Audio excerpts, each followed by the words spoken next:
Hey guys, tonight we are traveling back to a time that smells of coal, smoke and damp wool. A place that sounds like steam engines and coughing. We're diving headfirst into the 19th century Industrial Revolution.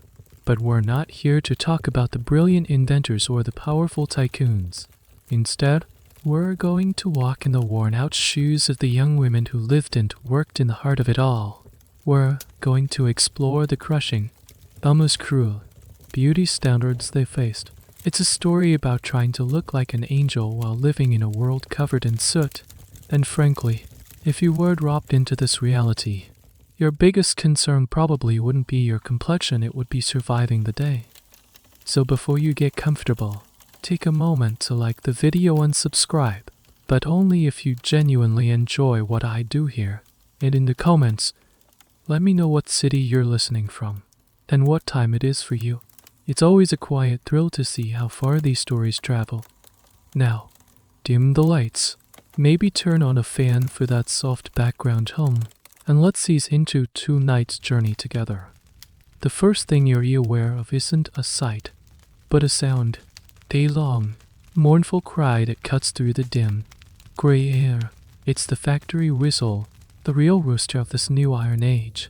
It doesn't call the sun up, it calls the people out. You open your eyes, but the room barely brightens. The single, small window pane is so coated with a film of grime that the morning light has to fight its way through, arriving tired and defeated. You lie still for a moment on your straw-stuffed mattress, listening. The whistle's echo fades, replaced by a chorus of other sounds. A hacking cough from the other side of the thin wall that separates your family's single room from your neighbors. The distant, rhythmic clatter of looms already at work, a sound so constant. It's more like a heartbeat for the entire city. Below, on the cobblestones, you hear the rumble of a cart and the weary footsteps of people already heading to the mills. It's not even 5 a.m. Slowly, you sit up. The air is cold and heavy, and you can almost taste it, a metallic, chemical tang mixed with the smell of damp, brickened and washed bodies. You share this small, cramped room with your parents and 2 younger siblings, who are still huddled under a thin, patched-up blanket. You swing your legs over the side of the bed, your bare feet meeting the cold, rough floorboards. You walk to the window and trace a line with your finger on the sill. It comes away black, coated in a fine, greasy powder. Soot. It's the city's signature spice. It's on everything. It dusts the bread at the market. It settles in the water barrel. It works its way into the lines on your hands and the folds of your clothes. Some of the older folks say they can't remember what a truly blue sky looks like. Historians sometimes talk about the great stink of London or the pea superfogs as specific events.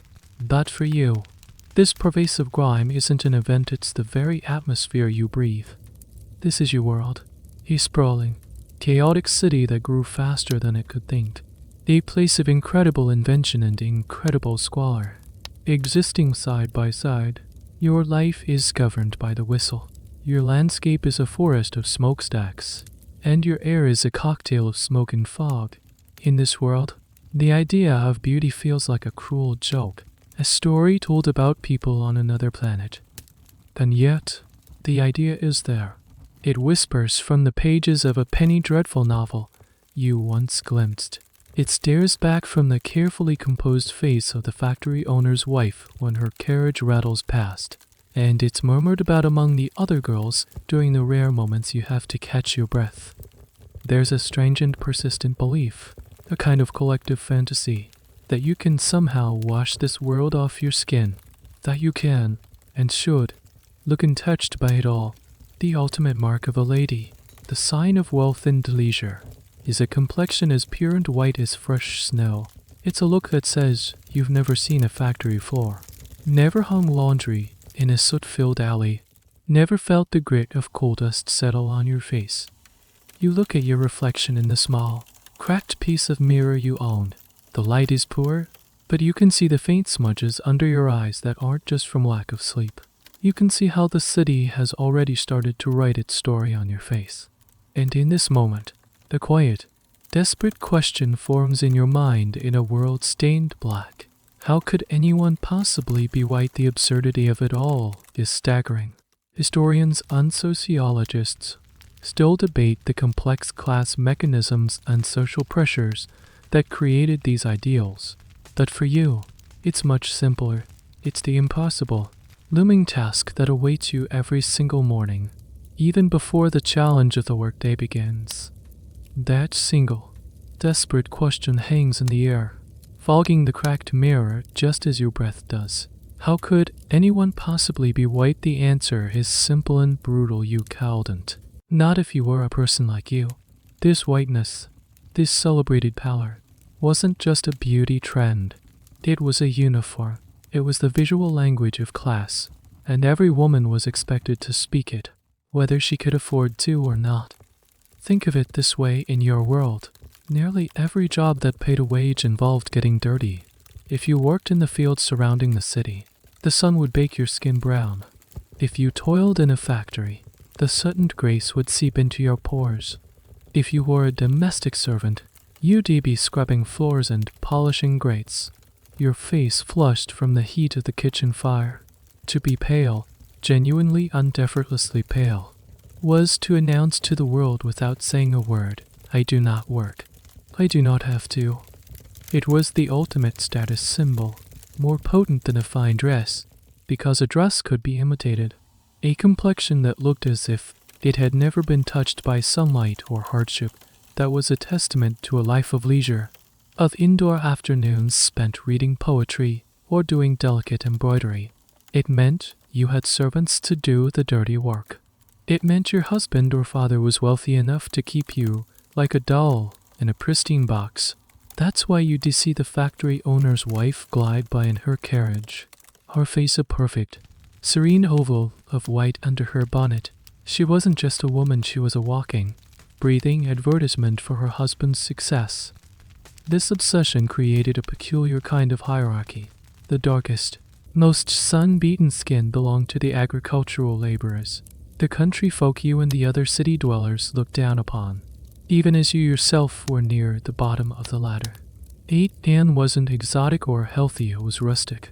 Coarse, freckles, which we might find charming today, work old sun kisses of the common, each one a tiny betrayal of time spent under the open sky, exposed and undignified. A step above, that was your own pallor, not brown, but a sallow, grayish white, the complexion of someone who lives indoors, but in an environment of grime and poor nutrition.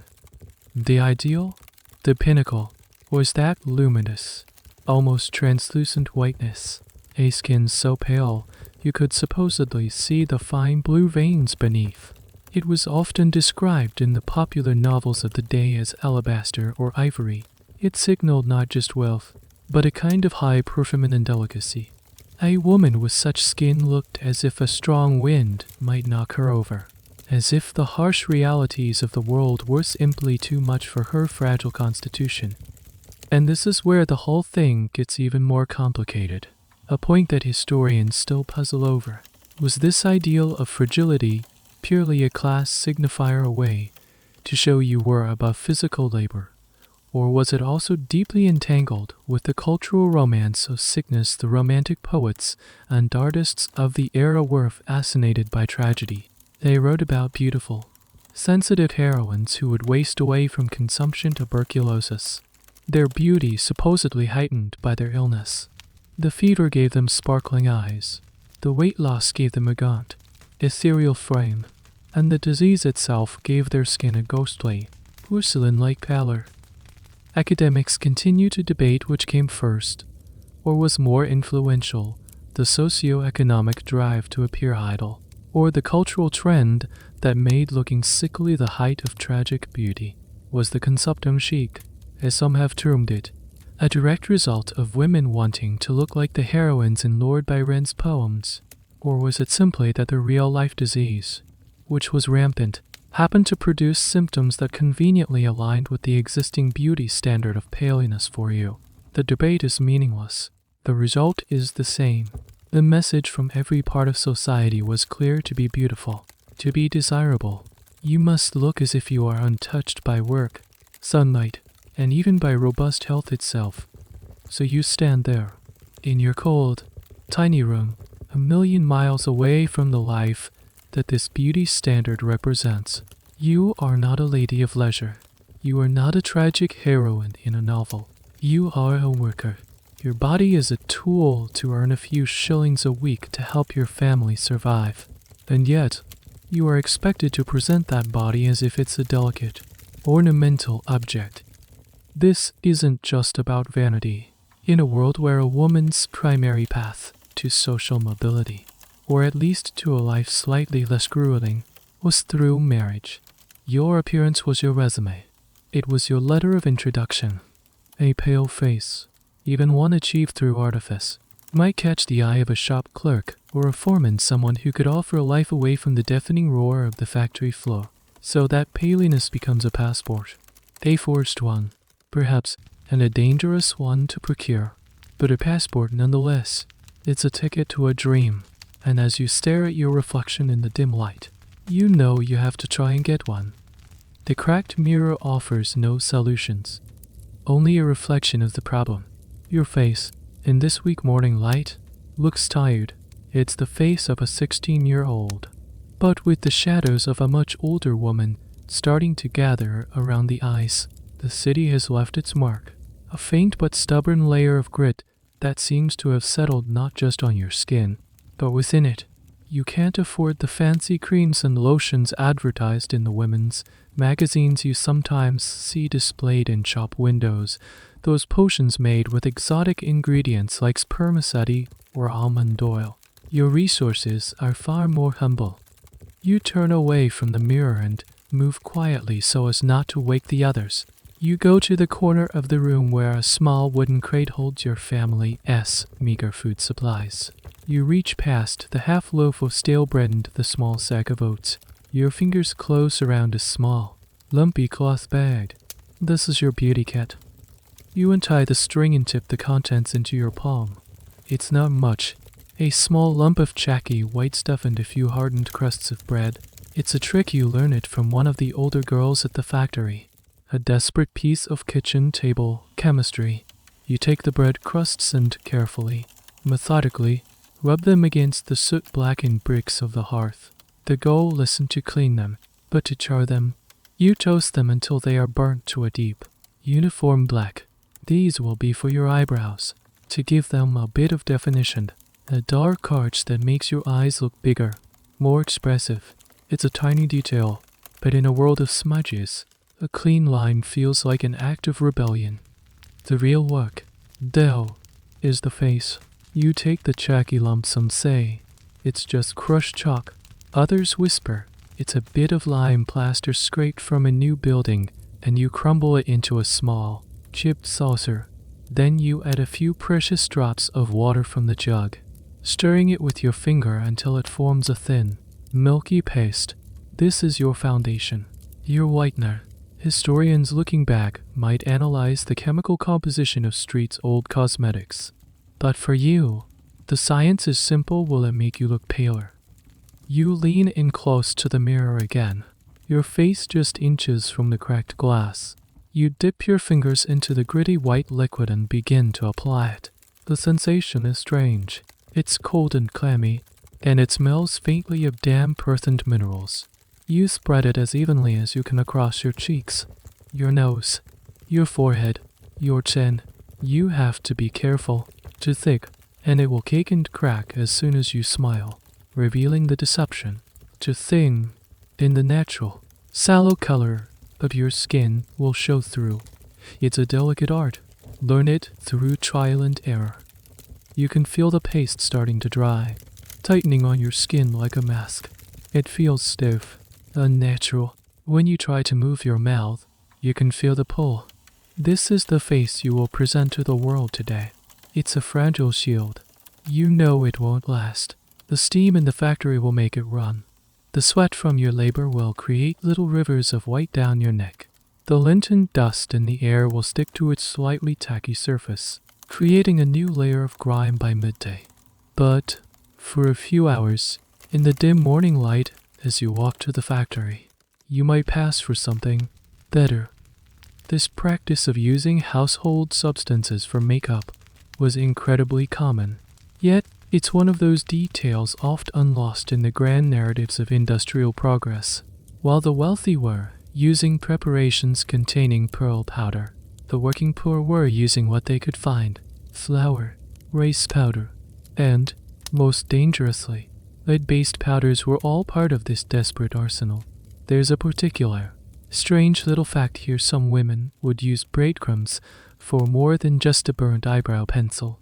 After applying a layer of lard or another greasy substance to their face, they would press a layer of fine, white breadcrumbs onto their skin, creating a matte, pale finish.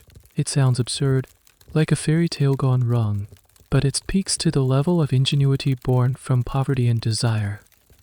As you stand back to assess your work, you see a stranger in the mirror. The face looking back at you is flatter, less dimensional. The jacky layer has smoothed over the small imperfections, but it has also erased the life from your skin. You look less like a person and more like a statue, which, you suppose, is part of the point. A statue doesn't toil, a statue doesn't sweat. Your younger sister stirs in her sleep, mumbling something. You quickly gather your meager tools, hiding them back in the cloth bag. It feels illicit. This secret morning ritual, it's a vanity your parents would not approve of. They'd say the money for the chalk could have bought another potato, but they don't understand. They see it as foolish pride. You see it as armor. The debate among scholars about whether these beauty practices were acts of agency or oppression is a complex one. Were you exercising a form of creative self-expression, taking control of your appearance in a world that controlled everything else about you? Or were you simply succumbing to a cruel, patriarchal standard that demanded you remake yourself into a pale, fragile object? Looking at your stiff, tacky reflection, you feel like the answer is both. It is your choice, your secret act of defiance. And yet, the face you've created is not your own. It belongs to an ideal you can never truly be. You are a ghost in your own skin, preparing to haunt the factory for another day. Now that your face is a pale, fragile mask, your attention turns to your other great vanity, your hair. It's your one, undisputed feature of conventional beauty. Long, thick, and brown. It falls well past your waist when you UNP in it. In the evenings, after you've brushed out the day's linen dust, it's the only part of you that feels soft, that feels truly yours. It's a point of pride, something the other girls at the factory envy. A woman's hair was often referred to as her crowning glory, and in an era before haircuts were common for women, its length and thickness were seen as powerful symbols of femininity and vitality. You gather the heavy mass in your hands and begin to twist it, coiling it into a tight bun at the nape of your neck. You secure it with a few precious, hard-to-come-by metal hairpins. You have to make sure it's secure. Not a single strand can be allowed to escape, because as much as your hair is a source of pride outside the factory walls, inside, it is a mortal threat. As you walk out of your tenement building into the half-light of dawn, you join a river of people flowing in one direction towards the mill. The air is thick with the smell of wet coal and the damp, earthy scent of the canal that powers the great water wheel. The noise grows louder with every step below, all-encompassing rumble that you feel in your bones before you even hear it with your ears. This is the soundtrack to your life. You reach the factory, a monstrous brick building, 6 stories high, with windows that stare out like hundreds of vacant eyes. You show your token at the gate and climb the narrow, rickety stairs to the spinning room. The moment you push open the door, the sound hits you like a physical blow. It's a deafening, relentless cacophony, the thunderous clatter of hundreds of spinning mills and power looms all working at once. The air is thick with cotton dust, so thick it hangs in the air like a permanent fog, catching in the shafts of light from the tall windows. You can barely hear the girl next to you shout a greeting. Communication here happens through nods, gestures, and a kind of lip reading born of necessity. You find your station at a spinning mule, a massive, wheeled carriage of spindles that runs back and forth along a metal track. Your job is to be a pisar. You walk alongside the machine as it moves, watching the hundreds of threads for any that might break. When one does, you must quickly, deftly, lean in and tie the ends back together with a knot. It requires speed and nimble fingers. It also requires you to get dangerously close to the machine's exposed, whirling gears and belts. And this is where your beautiful hair becomes a deadly liability. There are stories whispers that pass between the workers in hushed, terrified tones during their meager lunch break. Stories of girls who weren't careful enough. A pin comes loose. A single strand of hair escapes the bun, and it's caught by a spinning spindle or a moving belt. In a fraction of a second, the machine doesn't stop. It doesn't know the difference between cotton thread and human hair. It pulls. The girl is yanked forward, her head slammed against the iron frame. The stories always end in a horrifying, graphic detail that everyone knows but no one wants to say aloud: scalping. The machine, in its brutal indifference, would rip a girl's hair and scalp clean from her head. These were not isolated incidents. Factory inspectors' reports from the period are filled with accounts of these horrific accidents. One report from 1840 for soberly details the case of a 13-year-old girl whose entire scalp was torn off when her hair was caught in an upright shaft. She survived, but was disfigured for life. The danger was so well known that some of the more safety-conscious factory owners insisted on female workers wearing tight-fitting caps or bonnets. But fashion and pride often won out over safety. The caps were seen as ugly, a mark of lowly factory work, and many girls, like you, would resist wearing them, preferring to trust in their pins and their luck. It's a strange paradox. Outside the factory, long, flowing hair was the ideal. The pre-Raphaelite painters, who were becoming popular at the time, depicted women with impossibly lush, cascading manes of hair. It was romantic, sensual, a symbol of untamed femininity. But the very economic system that allowed those artists to paint those ideals to flourish was a system that made such symbols a deadly hazard for the working class. You are expected to cultivate this crowning glory, only to have to bind it up like a prisoner to avoid it killing you. A cold knot of fear tightens in your stomach. You subconsciously reach up and pat your bun, making sure it's still secure. You've seen girls stumble from fatigue after 10 or 12 hours on their feet. You know how easy it would be to make a mistake, to lean in just a little too close.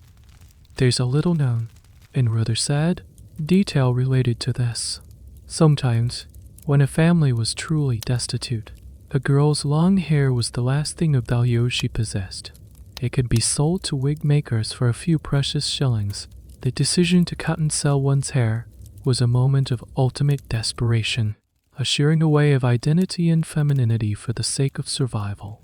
Historians still debate the pervasiveness of this practice, but anecdotal evidence suggests it was a heartbreaking last resort for many. So you begin your work. You walk the length of the machine, back and forth, your eyes scanning the threads. The air is hot and humid, the cotton dust filling your lungs. You're pale. Jackie makeup is already starting to feel sticky, and in the back of your mind, a constant, low-level hum of anxiety. You are a walking contradiction, a young woman striving for an ideal of delicate, ornamental beauty while performing grueling, dangerous labor. Your face is a mask of fragility. Your hands are fast and calloused, and your beautiful hair, your pride and joy, is a ticking time bomb pinned to the back of your head. Beneath your coarse, simple dress, another, more intimate form of architecture is at work. It is the silent, unyielding pressure of your corset. You laced it on this morning in the dark, pulling the strings until your breath hitched. Now, as you move back and forth along the spinning mule, you are acutely aware of its presence. It is a constant, rigid embrace. This isn't the kind of elegant, silk and collarbone creation you might see in a ladies' magazine. Yours is a cheap, mass-produced version, but from a market stall. It's made of stiff, coarse cotton, reinforced with strips of quarter-sheet steel. But it performs the same essential function. It inches your waist to an impossibly small circumference and thrusts your chest upwards, creating the fashionable hourglass silhouette. To be beautiful, in your era, is to have a waist that looks like it could be snapped into. A span of 18 inches was considered the ideal by many, a circumference that seems shocking to us today. Every breath you take is a shallow one, restricted to the very top of your lungs. You can't take a deep, satisfying gulp of air. The corset won't allow it. When you bend to pick up a fallen bobbin from the floor, the steel stays dig into your ribs and stomach. It's a dull, persistent take that you've grown so accustomed to, you barely even register it as pain anymore. It's just a fact of life, the price of a proper shape. The corset was perhaps the most controversial garment of the 19th century, and it remains a subject of fascination and debate. Was it an instrument of patriarchal oppression, physically molding women into a form that was delicate, constrained, and helpless, or was it a tool of female respectability and self-fashioning, a way for a woman to feel dignified, supported, and fashionable, regardless of her class? Historians like Valerie Steele have argued for a more nuanced view, suggesting that women themselves were active participants in the culture of corsetry, seeing it as a symbol of civilization and self-respect. In your world, going without a corset would be like leaving the house half-dressed. It would be seen as slovenly, loose, a sign of low morals. Even for a factory girl like you, it's a necessary component of your daily armor. It helps you feel put together, even as the world around you is chaotic and grimy. It imposes a kind of order on your own body. But the physical cost is immense. Doctors of the period were already railing against the health consequences of tight lacing. They published articles with terrifying anatomical diagrams showing how corsets displaced internal organs. They argued that the constant pressure on the abdomen weakened back muscles, caused chronic indigestion, and, most alarmingly, could harm a woman's reproductive organs. There were documented cases of women's ribs being warped and bent inward by years of tight lacing. And fainting, the swoon so common in Victorian novels, was often a direct result of restricted breathing. You've certainly felt the lightheadedness yourself, especially in the hot, stuffy air of the spinning room. Sometimes, after a long shift, when you finally unlace the corset in the privacy of your room, the relief is so profound it makes you dizzy. The blood rushes back into compressed tissues, and you can finally take a deep breath. There's a stringent little known sigh, defect of wearing a corset, that is rarely discussed. The noise. A tightly laced corset, especially a cheaper one like yours, would often creak and groan with every movement. It was the sound of stiff fabric, steel, and lacing straining against the body. For women of the time, this was just part of the soundscape of being dressed. It's a tiny, intimate detail that highlights the artificial nature of the silhouette they were trying to achieve. They were literally creaking under the strain of fashion. As you work, you watch the foreman, Mr. Henderson, walking down the aisle between the machines. He's a stout man with a watchful eye. You notice his gaze sweep over the female workers, and you feel a familiar pang of self-consciousness. His assessment is not just about your productivity. A girl's appearance matters. A neat, tidy figure, a tightly cinched waist. These things are seen as indicators of a good character, of discipline. A girl who takes pride in her shape, the thinking goes, is a girl who will be a diligent, cheerful worker. It's a twisted logic, that it's the logic of your world. The very garment that restricts your ability to breathe and move freely is also seen as a sign of your worthiness as a laborer. The debate over the coarse purpose rages on in academic circles even today. Was its primary function to attract a male gaze? To create a high performing nest for more? Was it more about female social competition and signaling one's own respectability to other women? For you, leaning against the iron frame of the spinning mule for a brief moment of rest, feeling the stays dig into your side, the answer feels infuriatingly simple. It hurts. It restricts. But you wear it because not wearing it is unthinkable. It's a cage you build around yourself each morning, because the world has taught you that the shape of the cage is the shape of beauty. And as you push off the frame and resume your patrol, you take another shallow, careful breath, the creak of your corset lost in the thunder of the machines. The day wears on, a monotonous cycle of walking, watching, and mending threads. But there's another, more insidious enemy at play than the rumbling machines or the foreman's critical gaze. It's the air itself. The spinning room is deliberately kept hot and humid. The heat and moisture prevent cotton threads from becoming brittle and snapping too easily. It's good for the cotton, but it's terrible for the people. Sweat begins to trickle down your temples and the back of your neck. This is where your morning's careful work on your face begins its slow, tragic decay. The chalky paste you applied is no match for the factory-esque climate. It starts to feel gummy, then to streak. You resist the urge to wipe your brow, knowing you'll just smear a messy white line across your skin, revealing the red-eye flushed complexion beneath. Your carefully constructed mask of pale tranquility is melting, betraying the reality of your labor. But the real problem is the dust. Cotton dust, or fly, is everywhere. It's a constant snowstorm of tiny white fibers, shed by the raw cotton as it's processed. It blankets the machines, coats the floors, and hangs in the air you breathe. You inhale it with every shallow, corset-restricted breath.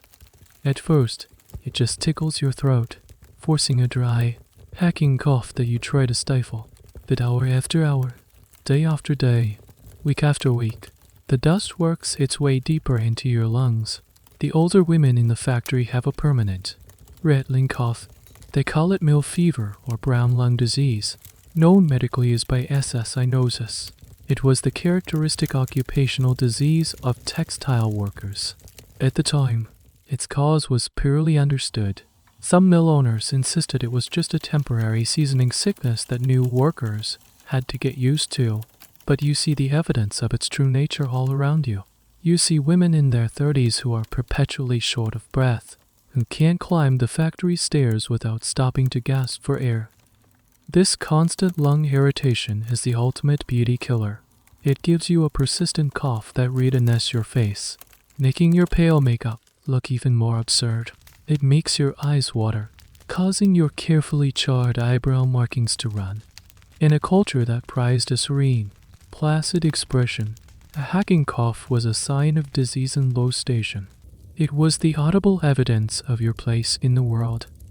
The fine white dust also settles on your face, clinging to the sticky, melting surface of your makeup. By midday, your complexion isn't the smooth, alabaster white you aimed for. It's a grotesque, gritty paste. You've essentially become a human fly trap. You are trying to look like a porcelain doll while working in an environment that is actively coating you in a layer of industrial filth. There's a particularly cruel irony here. The very substance you are working with, cotton, the stuff of soft, clean linen and delicate white dresses, is the source of the filth that is destroying both your health and your attempts at beauty. The symbol of purity is, for you, a source of pollution. Here's a bizarre and little-known fact that highlights the strange relationship between workers and their environment. Some textile workers, particularly in wool mills, developed a unique skill. They could tell the quality and origin of the wool simply by its smell, and the specific way its dust, known as shoddy, affected their breathing. It was a kind of horrific, embodied expertise, their lungs becoming a tool for assessing materials. Historians studying labor history find these accounts fascinating, as they show how workers' bodies adapted to, and were destroyed by, their occupations in very specific ways. As the afternoon drags on, your energy wanes. The 14-hour workday was a brutal reality for many during the peak of the Industrial Revolution. It was a length of time determined not by human endurance, but by the fact that it was profitable to run the machines for as long as possible. The heat, the noise, the dust, and the sheer physical exhaustion all combine into a dull, overwhelming stupor. You find yourself working on autopilot, your mind drifting, You think about the snippet of a poem you once heard, describing a lady in a garden, her skin like a lily. You try to picture a lily. It's white, clean, and still. It grows in a quiet place. It doesn't have to walk back and forth in a deafening room for 14 hours. It doesn't have to breathe in cotton dust. The contrast between that idealized image and your reality is so vast it's almost funny. It's a joke with a punchline that lands on your aching back and in your burning lungs. The whole system seems designed to make you fail. It demands that you look delicate and pristine, then places you in an environment that guarantees you will be exhausted and dirty. The question of whether the upper classes were really aware of these conditions is a point of ongoing historical debate. Did the factory owner's wife, with her perfect pale skin, have any conception of the environment that produced her husband's wealth? Some historians argue for a willful ignorance, a deliberate turning away from the unpleasant truths of industry. Others suggest that the class divide was so absolute that the realities of a worker's life were simply beyond the comprehension of the wealthy. For you, it doesn't matter if they know or not. The whistle will blow again in a few hours, releasing you back into the grimy streets. You'll go home, cough the day's dust out of your lungs, and prepare to do it all again tomorrow. Your battle for beauty is a war fought on two fronts against the impossible standards set by society, and against the very air you breathe. And every day, you lose a little more ground on both. The factory whistle releases a long, final shriek, signaling the end of the 14-hour day. The machines slowly wind down, their thunderous roar replaced by a humming silence that feels just as loud in its own way. Your ears are ringing. Every muscle in your body aches with a deep, bone-weary fatigue. You join the silent, exhausted exodus of workers, a tide of humanity spilling back out into the darkening streets. The city has transformed. The gray gloom of dawn has been replaced by the flickering, uncertain glow of gas lights. They cast long, dancing shadows on the wet cobblestones, making the familiar streets seem strange and menacing. The air is still thick with smoke, but now it's mixed with the smells of frying sausages from street stalls, stale beer from the pubs, and the ever-present stench of the gutters. Tonight is payday. Tucked safely in a small pocket sewn into the inside of your dress are the coins you've earned for a week of your life. It's a pitifully small amount. After you give most of it to your mother for rent and food, you'll be left with almost nothing. But tonight, that small remainder feels like a fortune. It represents a choice. It could buy you an extra meat pie, a bit of ribbon, or something else. Something you've been thinking about all week. You deliberately take a slightly longer route home, heading towards a busier, more crowded market street. And there, under the flaring light of a gas lamp, you see her, a woman with a wooden tray suspended from her neck by a leather strap. She's a familiar sight on these corners, a purveyor of dreams in small, cheap pots. She sells cosmetics, not the fancy kind from the city's grand emporiums, but homemade concoctions for girls like you. Her tray is lined with little earthenware jars of rouge, pots of greasy pomade for shining the hair, and, most importantly, her best-selling product, a complexion whitener. You hover near the edge of the crowd, watching her work. Her voice is practiced, a low and persuasive patter. Banish the redness. Ladies, banish the toil from your face, she murmurs, holding up a small pot. A touch of the patrician pallor, the look of a true lady, the lily-white complexion paste, cheaper than a trip to the countryside and twice as effective. Your heart beats a little faster. The chalk and water you use at home is a temporary, flawed solution. It cracks and looks unnatural. This stuff, the girls whisper, is different. It's smoother. It lasts longer. It truly works. You inch closer. The vendor catches your eye and gives you a knowing smile. Her own face, a mask of thick white paint. You notice, in the gaslight, a strange, faint blue-black line along her gums when she smiles. You think nothing of it. The decision is a war. Inside you, The coins in your pocket could mean a fuller stomach for a day or two. The pot of cream. The cream is an investment. It's a tool. It's hope.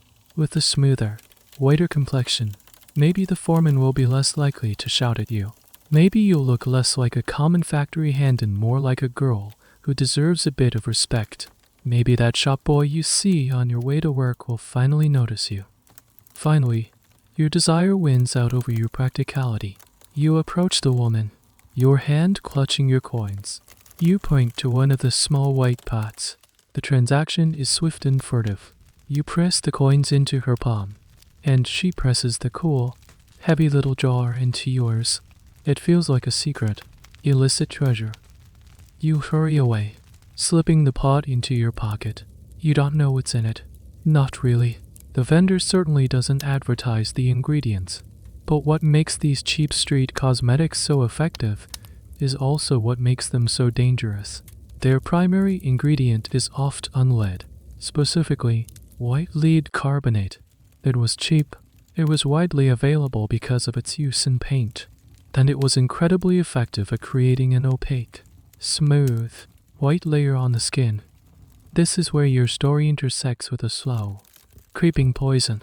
Women who used these creams were, bit by bit, absorbing lead into their systems. The side effects were insidious and devastating: chronic abdominal pain, the infamous painter's colic, headaches, nerve damage, and eventually, paralysis or death.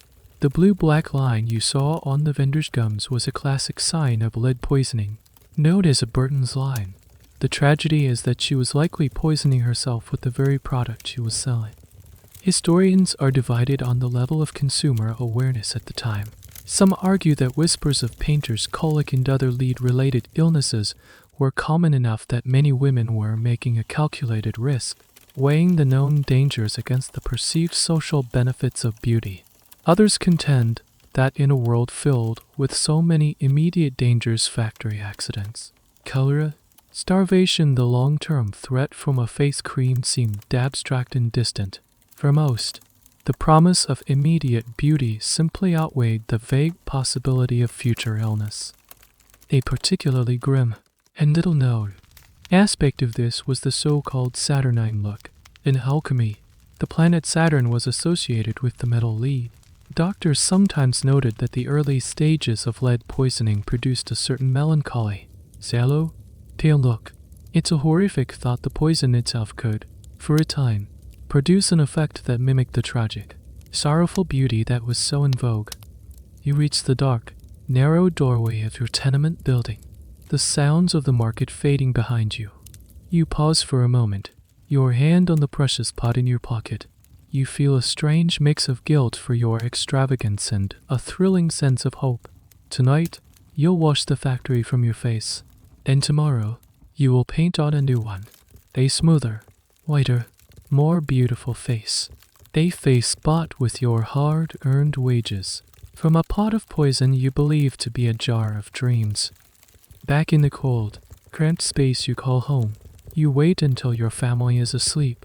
The only light comes from a single, sputtering candle stub, its weak flame making the shadows dance. This is your private time, a stolen moment at the end of an exhausting day. You carefully take out your new treasure, the small, heady pot of lily-white complexion paste. You unscrew the lid. The smell is different from your homemade chalk paste. It has a faint, sweet, almost metallic odor. The cream itself is thick and pearlescent, far smoother than anything you could have made yourself. It looks like luxury. It looks like a promise. Using the tip of your finger, you scoop out a small amount and begin to apply it to your clean scrubbed face. The difference is immediate. It glides on, cool and even, covering the natural flush of your skin and the lingering redness from the factory's heat. It doesn't feel gritty or dry. It feels professional. You lean in close to your cracked mirror, examining the results in the flickering candlelight. Your face has been transformed. It's an even, matte, ghostly white. The tired shadows under your eyes have vanished. The blemishes are gone. You look serene, still, and strangely unfamiliar to yourself. A deep satisfaction settles over you. This was worth it.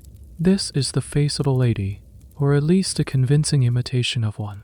You feel a surge of confidence for the day to come. You are no longer just a tired factory girl. You are a woman with a secret weapon. What you don't feel, and won't for a long time, are the lead molecules beginning their slow, deliberate journey. With each application, a tiny amount of lead is absorbed through your pores, entering your bloodstream. It's a silent invasion.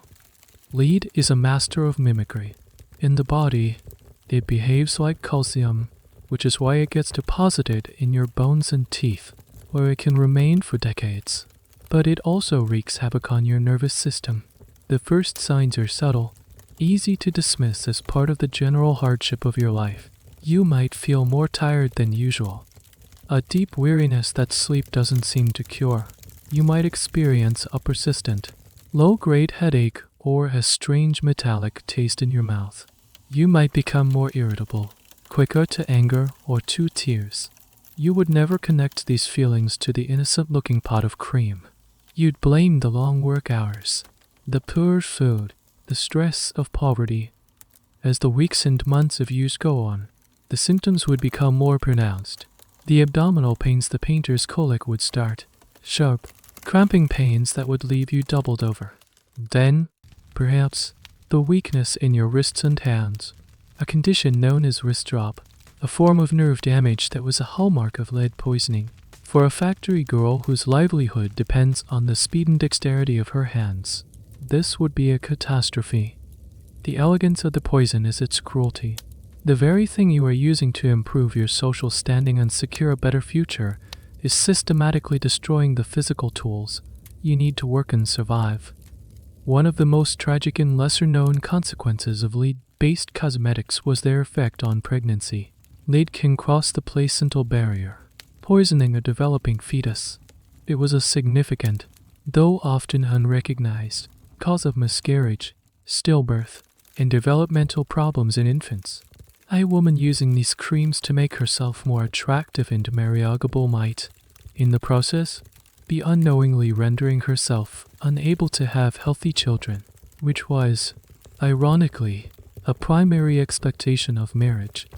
The medical establishment of the time was aware of the dangers of lead, but their warnings rarely trickled down to the women on the street corner buying the penny pots of whitener. Medical journals published articles on the subject, that literacy rates were low, and access to such information was limited to the educated elite. The warnings were not part of the public discourse. The debate over how much the manufacturers and sellers of these products knew is a contentious one for historians. Were they ignorant purveyors of a traditional formula, or were they cynical entrepreneurs who knew their products were harmful, but sold them anyway because they were cheap and defective? The truth is likely a murky combination of both. You, of course, know nothing of this. You only know that when you go to sleep tonight, you feel a sense of accomplishment. You have taken a step towards the ideal. You have fought back against the grime and toil of your world with a layer of pure, perfect white. You lie down on your straw mattress, the pot of cream tucked safely away. As you drift off to sleep, the low-level headache you've had for a few days seems to recede. You dream of walking through a quiet, sun-dabbled park, wearing a fine dress. In your dream, no one is shouting. There is no noise of machinery, and the air is clean. In your dream, you belong. You are beautiful. You are at peace. And all the while, the lead settles deeper into your bones, a silent, patient saboteur, turning your dream of beauty into a slow-motion nightmare. Your pursuit of the ideal doesn't stop at your skin. There's another, more fundamental aspect of your form that needs to be addressed: your silhouette. The corset you wear already creates an artificially small waist, but fashion demands more. It demands a look of extreme slenderness, a body that appears frail, almost ethereal. In your world, a robust, healthy-looking body is not a sign of vitality, it's a mark of the lower classes. A sign of someone who performs manual labor and eats coarse, hearty food. The truly fashionable, truly feminine woman looks as if she subsists on errand poetry. This is the era of what some social historians have morbidly dubbed consumptum chic. The gaunt, fragile look associated with tuberculosis patients was, tragically, romanticized. It was a look that suggested sensitivity, a soul too delicate for this world. And in a desperate attempt to achieve this look, you and other young women turn to a regimen of self-inflicted hardship. You begin a quiet, personal war against your own body, waged with two common household items: vinegar and hunger. The idea of drinking vinegar for weight loss seems like a bizarre myth, but it was a surprisingly common practice in the 19th century. The Romantic poet Lord Byron, a major celebrity and trendsetter of his day, was famously obsessed with his weight and was known to subsist on biscuits and soda water, or potatoes drenched in vinegar, to maintain his fashionably thin and pale appearance. His influence was so immense that this dangerous habit trickled down through society. You start by adding a spoonful of sharp, acidic vinegar to your water each morning. The taste is jarring, making your teeth ache and your stomach clench. The theory, passed down in whispers among the girls, is that the vinegar will cut through the fat and keep you thin. Medically, of course, this is nonsense. What it actually does is ruin your tooth enamel, irritate your stomach lining, and act as an appetite suppressant, but only because it makes you feel vaguely unwell. Alongside the vinegar, you begin to embrace hunger as a constant companion. You start giving away parts of your already meager meals. You'll claim you're not hungry, that you ate earlier, or that the factory heat has ruined your appetite. At night, you lie on your mattress, your stomach aching with a hollow emptiness, and you tell yourself that this feeling is a victory. It's the feeling of refinement, of moving away from the corsets of your class. This deliberate starvation is a lonely, secret battle. Food, for your family, is survival. To reject it is to reject their care. So you have to be clever, hiding the fact that you're slowly, purposefully withering away. Your goal is to achieve that coveted, interesting look: the slightly sunken cheeks, the prominent collarbones, the general air of fragile delicacy. It's a strange and disturbing paradox. You perform 14 hours of grueling physical labor that requires immense energy. Yet, you are deliberately denying your body the fuel it needs to function. The exhaustion you feel at the end of the day is no longer just from work, it's a profound, cellular level fatigue from malnutrition. You become more susceptible to illness. Your body's defenses worn down.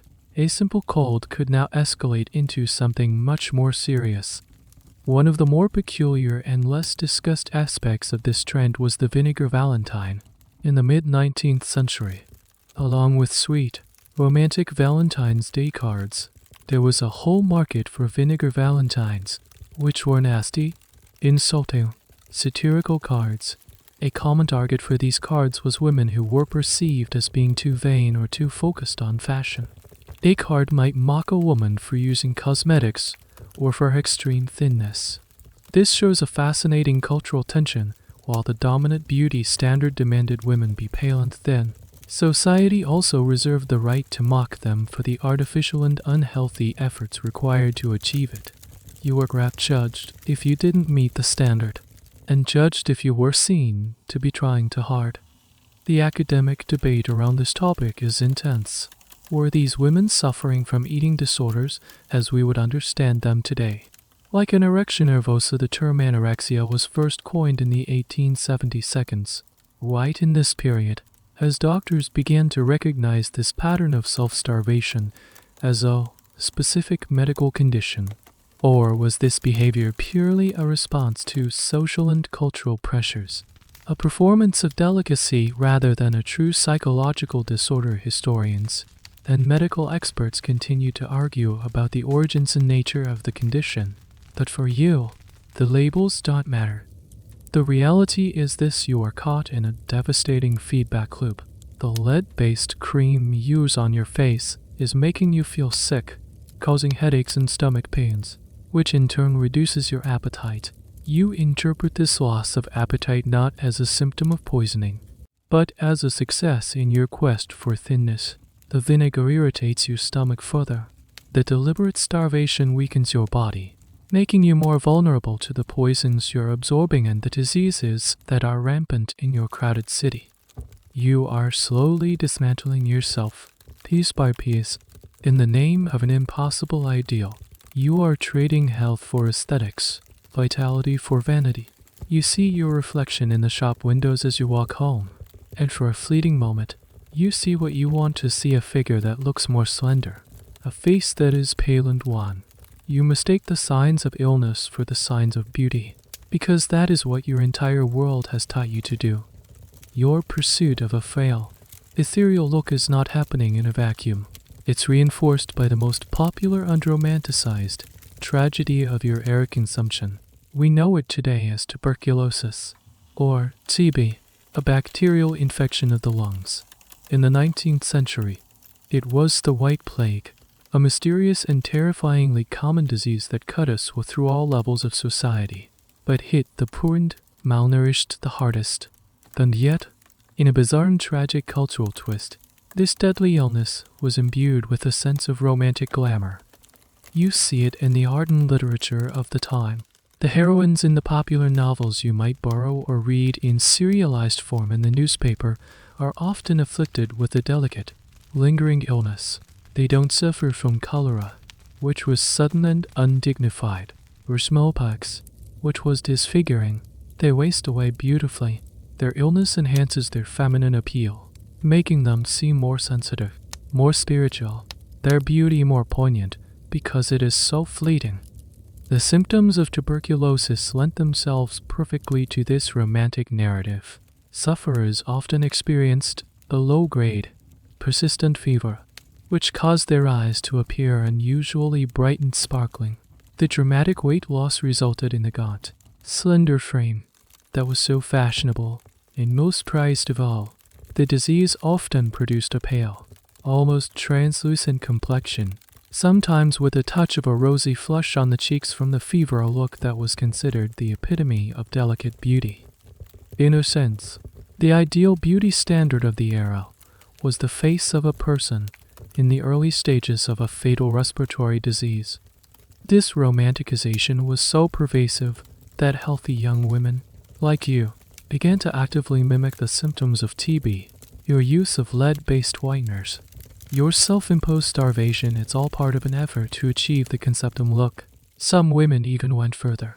There were whispers of ladies using eye drops containing belladonna, a toxic plant, to dilate their pupils, making their eyes look larger and more luminous, just like a feverish patient. The cough was a more difficult symptom to fake, but in the dust-filled environment of the factory, you have that covered. Your MILF-eater cough, in a strange way, adds to the tragic persona you are trying to cultivate. You might try to suppress it in front of the foreman, but among the other girls, a delicate, chesty cough could be seen as a sign of sensitivity. This cultural phenomenon is a point of morbid fascination for historians. Why would a society romanticize a disease that was killing its population and drove some scholars argue it was a coping mechanism, a way to find meaning and beauty in the face of random, unavoidable death? By framing consumption as a spiritual illness that afflicted the most beautiful, unsensitive souls, society could transform a grubby, painful death into a noble, tragic narrative.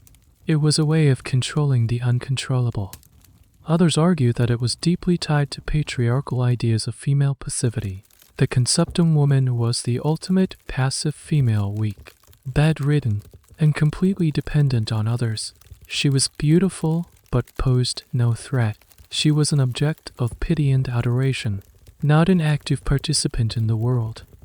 A lesser known, and rather grim, aspect of this trend was the spinal corset. For women suffering from spinal tuberculosis spots disease, a common form of skeletal TB, doctors would prescribe rigid, cage-like braces to support the spine. These medical devices bore a disturbing resemblance to fashion corsets, and some fashion historians have argued that the look of these braces forcing a ramrod straight, almost unnaturally rigid posture influenced the increasingly severe and upright silhouette of high-fashion corsetry. The lines between medical necessity and fashionable extremity became blurred. You, standing at your spinning mule, feel this romanticization on a personal level. When you feel a wave of dizziness from hunger and lack of oxygen, you might tell yourself it's a sign of your delicate constitution.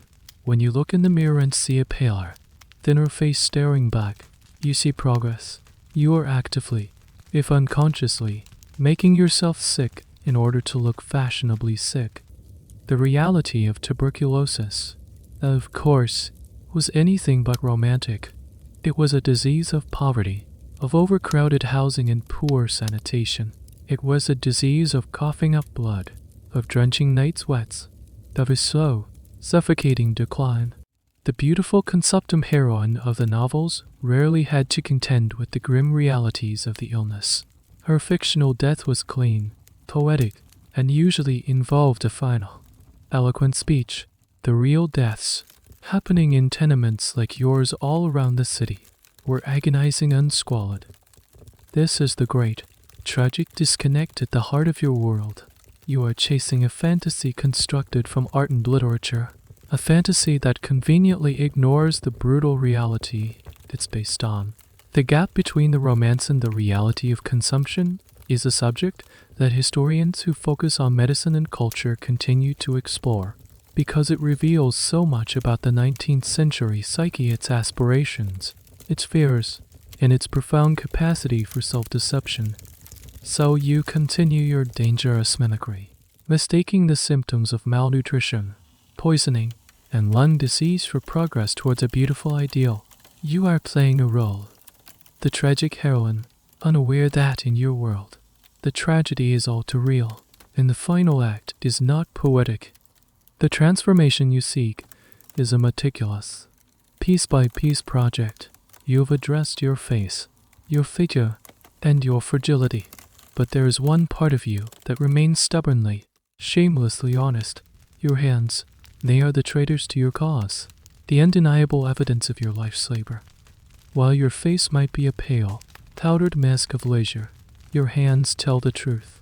You look down at them now, during a brief pause in the machine's rhythm. They don't look like they belong to the same person as the carefully constructed face above them. The skin is chopped and red, especially around the knuckles. Your palms are tough, with calloused ridges of hardened skin from gripping tools and draw materials. Your fingernails are cut short for practicality, and despite scrubbing them raw each night with harsh lye soap, there's a permanent, faint line of grime embedded deep beneath the tips.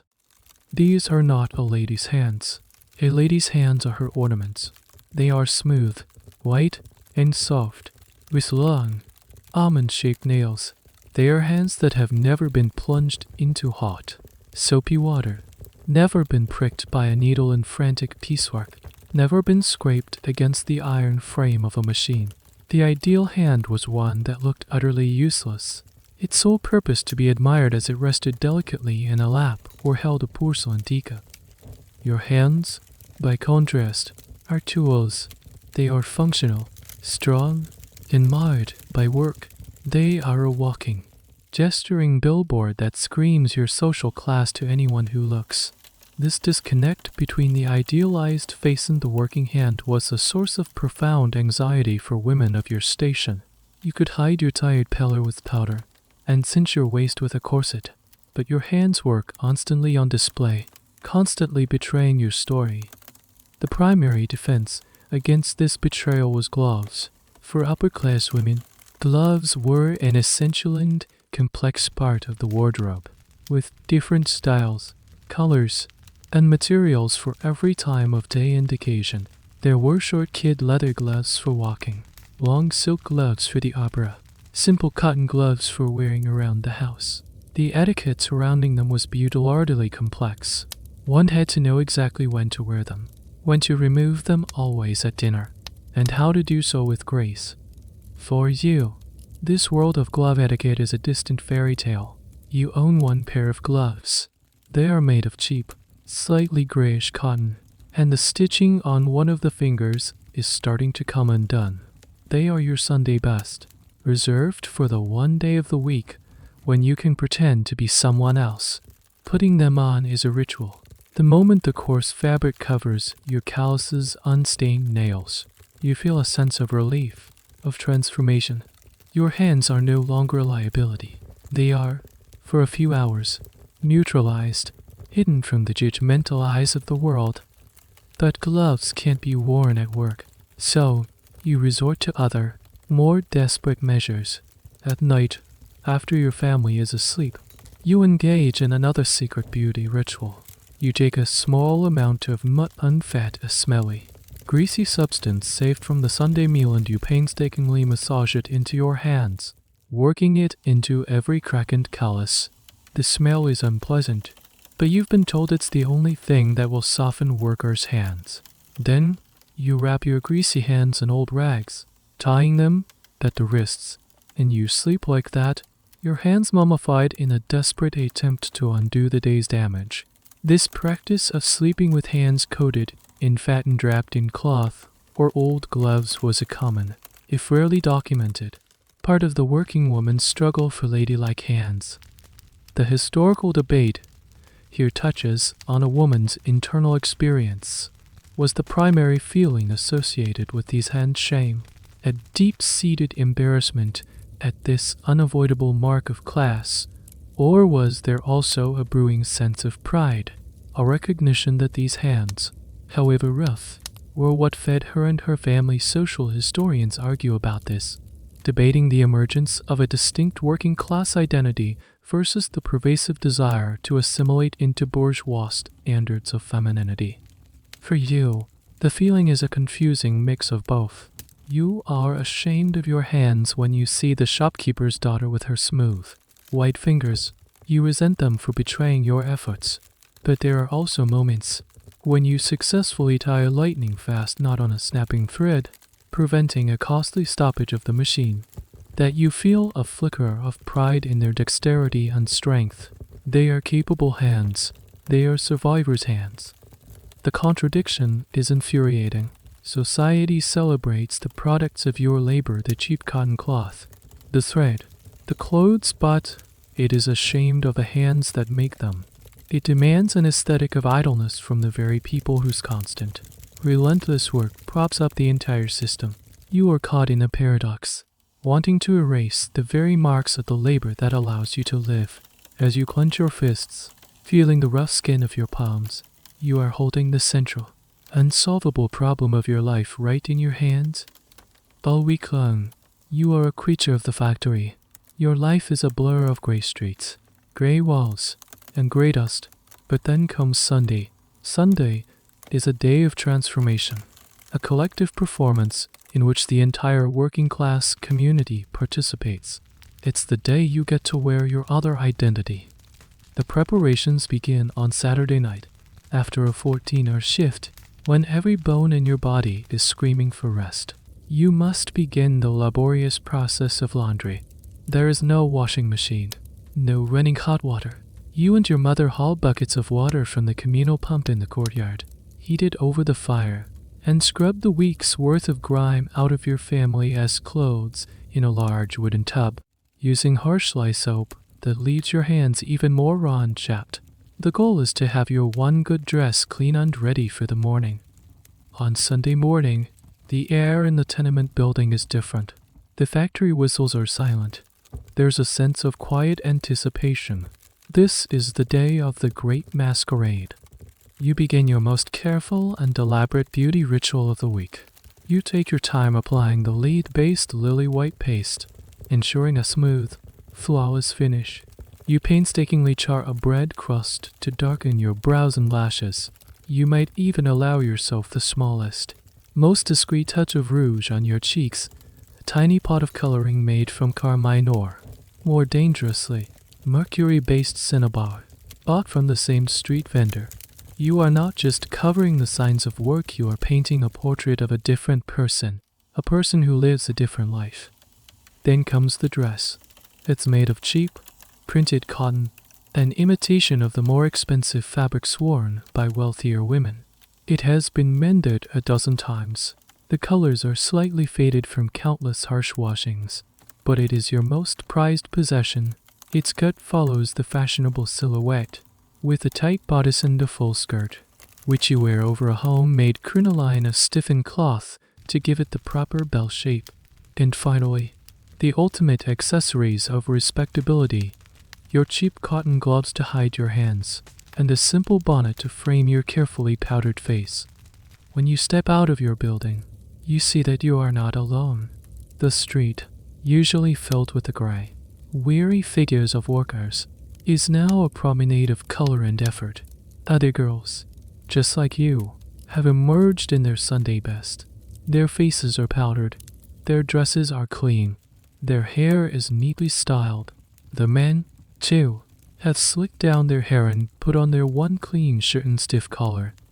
For a few precious hours, you all get to pretend you are not factory hands. You are ladies and gentlemen strolling. You walk to church, not just for religious observance, but to see and be seen.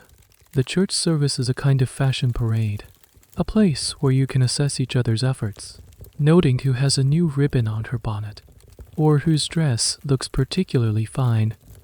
After church, the real performance begins the Sunday walk.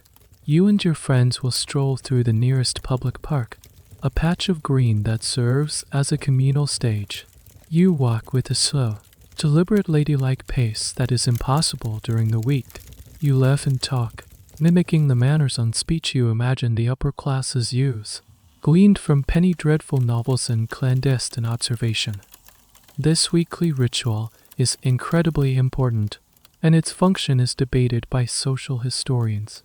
Was it purely escapism, a way to mentally survive the brutal reality of the 6 days of labor, or was it a form of social aspiration, a genuine attempt to practice and assimilate the manners of the class above you, in the hope of one day joining it? Perhaps it was a form of resistance, a declaration that even though the industrial system owned your labor, it did not own your identity or your dignity. You were refusing to be defined solely by your work. A curious, little-known detail of this Sunday performance was the fashionable limp. For a brief period in the mid-19th century, it became fashionable for women to affect a slight limp, supposedly an imitation of a popular princess who had a genuine limp. Young women would practice walking with this delicate, uneven gait to appear more dainty and aristocratic.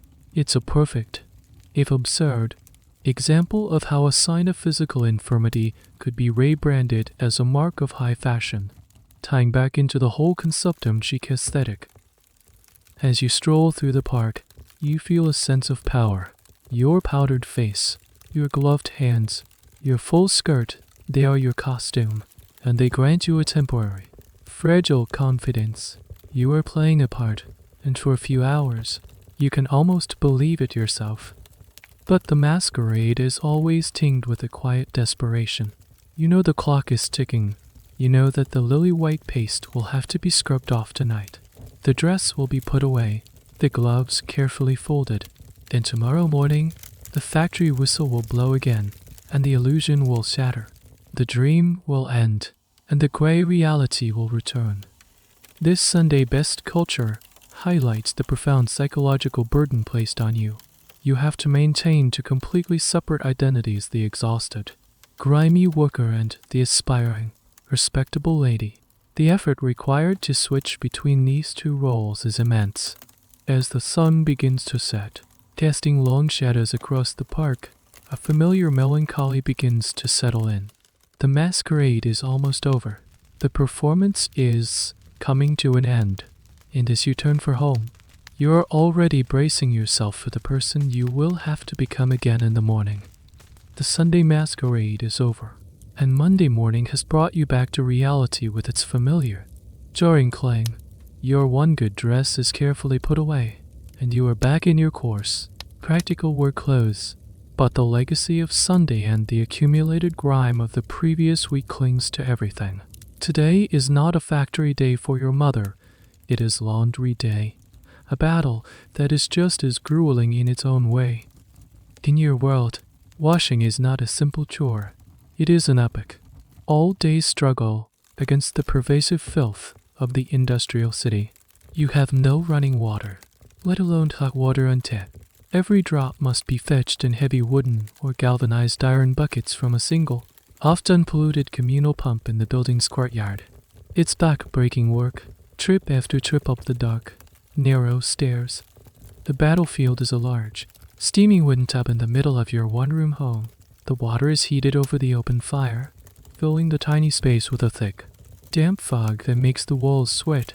Into this tub goes the family's entire weekly wash your father's work shirt, stiff with sweat and grime your siblings' clothes, stained with who knows what from playing in the alleyways and your own work dress, permeated with the greasy cotton dust and sweat from the factory. The primary weapon in this fight is soap, not the fragrant, gentle bars we know today, but harsh, caustic lye soap. It's effective at cutting through grease, but it's brutal on the skin. After a day of doing laundry, your mother's hands, and yours when you help, read, and sometimes even bleeding. It's one of the main reasons your hands can never achieve that soft, ladylike look you crave. The very act of creating cleanliness makes your own skin suffer. You watch your mother, her face flushed from the heat and exertion, scrubbing clothes on a ridged washboard. The water in the tub quickly turns a sickening shade of grayish-brown. It's a visible testament to the air you breathe and the environment you live in. You are literally washing the city out of your clothes. Here's a small, fascinating detail that's often overlooked: the use of bluing. After the clothes were washed and rinsed, a substance called laundry blue, a powder or cube containing fine blue pigment, was added to the final rinse water. It sounds counterintuitive. Why would you add a blue dye to make clothes white? But it was a clever optical trick. The blue pigment counteracted the natural yellowing of old white fabrics, making them appear brighter and whiter to the human eye. For women of your class, a good white was a major point of pride, a sign of a respectable home. Achieving it was a mark of skill and hard work. It was another small way to fight back against the ever-present dinginess of your world. After hours of scrubbing, rinsing, and wringing by hand, the final, daunting challenge remains drying. There is no private yard. The only option is to hang the wet, heavy clothes on lines strung across the smoky alleyway behind your tenement, or, even more precariously, from your window to a neighboring one. This is a gamble.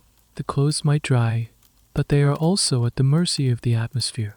A sudden change in wind could send a plume of black smoke from a nearby factory chimney drifting right through your clean laundry, leaving it speckled with fresh soot. A passing cart could splash muddy water onto a dangling sheet. Your clean clothes are in constant danger of being ray-polluted before they are even dry. The whole process is a monumental expenditure of time, energy, and resources. Historians who study domestic labor argue that wash day was one of the most hated and physically demanding days of a 19th century woman's week. The debate continues over whether the increasing standards of cleanliness during this period were a mark of civilizing progress or an added burden on women, whose unpaid labor was simply taken for granted. Did having whiter shirts actually improve your family's quality of life? Or did it just add another impossible standard to your mother's already overwhelming workload? Looking at your mother's exhausted face, you feel it's the latter. You see the deep connection between her struggle over the wash tub and your own struggle in front of the mirror. Both are about fighting an unending battle against the grime. Both are about trying to maintain an appearance of order and respectability in a world of chaos and squalor. Her battlefield is the laundry, yours is your own skin. The enemy is the same, the dirt, the poverty, the relentless, grinding reality of your industrial life. As you help her wring out a heavy sheet, your hands stinging from the lye soap, you realize the futility of it all. You can powder your face white, and she can blue the laundry white, but the soot is always in the air, waiting to settle again. Cleanliness, like beauty, is not a state you can achieve. It is a constant, unwinnable war. In your relentless quest for an ideal face and figure, there's one area you've likely neglected, not out of choice, but out of sheer practicality. Your teeth. While you might spend precious pennies on lead-based face cream, The concept of dental hygiene, as we know, it is a foreign and inaccessible luxury. You might occasionally rub your teeth with a rough cloth and a bit of salt or soot. Yes, soot was a common tooth powder, believed to have abrasive cleaning properties. But you don't own a toothbrush. These were expensive items, often made with bone handles and boar bristle heads, reserved for the wealthy. The first mass-produced toothbrush wouldn't become common until much later. The result is that your mouth is a landscape of quiet neglect. A persistent, low-level toothbrush might be a constant companion, something you've learned to simply endure, like your aching back or the rumble in your stomach. When you smile, you are likely self-conscious, careful not to open your mouth too wide. A glimpse of yellowed, crooked, or even missing teeth was an instant and undeniable marker of poverty. In the upper echelons of society, dental care was becoming more sophisticated. Wealthy individuals could visit a surgeon dentist for procedures like fillings, often with gold leaf or even full sets of dentures. But this was a world away from your reality. For you, and for most people in your community, there was only one solution for a problematic tooth extraction. This wasn't done in a sterile office. The local barber or even the village blacksmith often doubled as the community's tooth puller. It was a terrifying, brutal procedure, performed without anesthetic, using a fearsome-looking metal tool called a tooth key. The experience was so traumatic that most people would endure years of agonizing pain before submitting to it. This brings us to one of the most ghoulish and little-known aspects of 19th century dentistry: Waterloo teeth. After major battles, like the Battle of Waterloo in 1815, scavengers would descend upon the battlefield to pull the teeth from the mouths of the dead young soldiers. These healthy, strong teeth were then sold to dentists, who would boil them, shape them, and set them into ivory or hippopotamus bone bases to create high-end dentures for their wealthy clients. It's a macabre thought, a duchess smiling at a ball. Her perfect smile composed of the teeth of a fallen soldier. It highlights the vast, almost unimaginable gulf between the lives of the rich and the poor. But what about your diet? You might think that because sugar was still a relative luxury, your teeth would be safe from cavities. This is a common misconception, and historians of food and health are still debating the nuances. While your sugar intake is low, your diet is far from healthy. It's heavy on starchy, low-nutrition foods like bread, potatoes, and gruel. These carbohydrates break down into sugars in the mouth, and without regular brushing, they still lead to decay.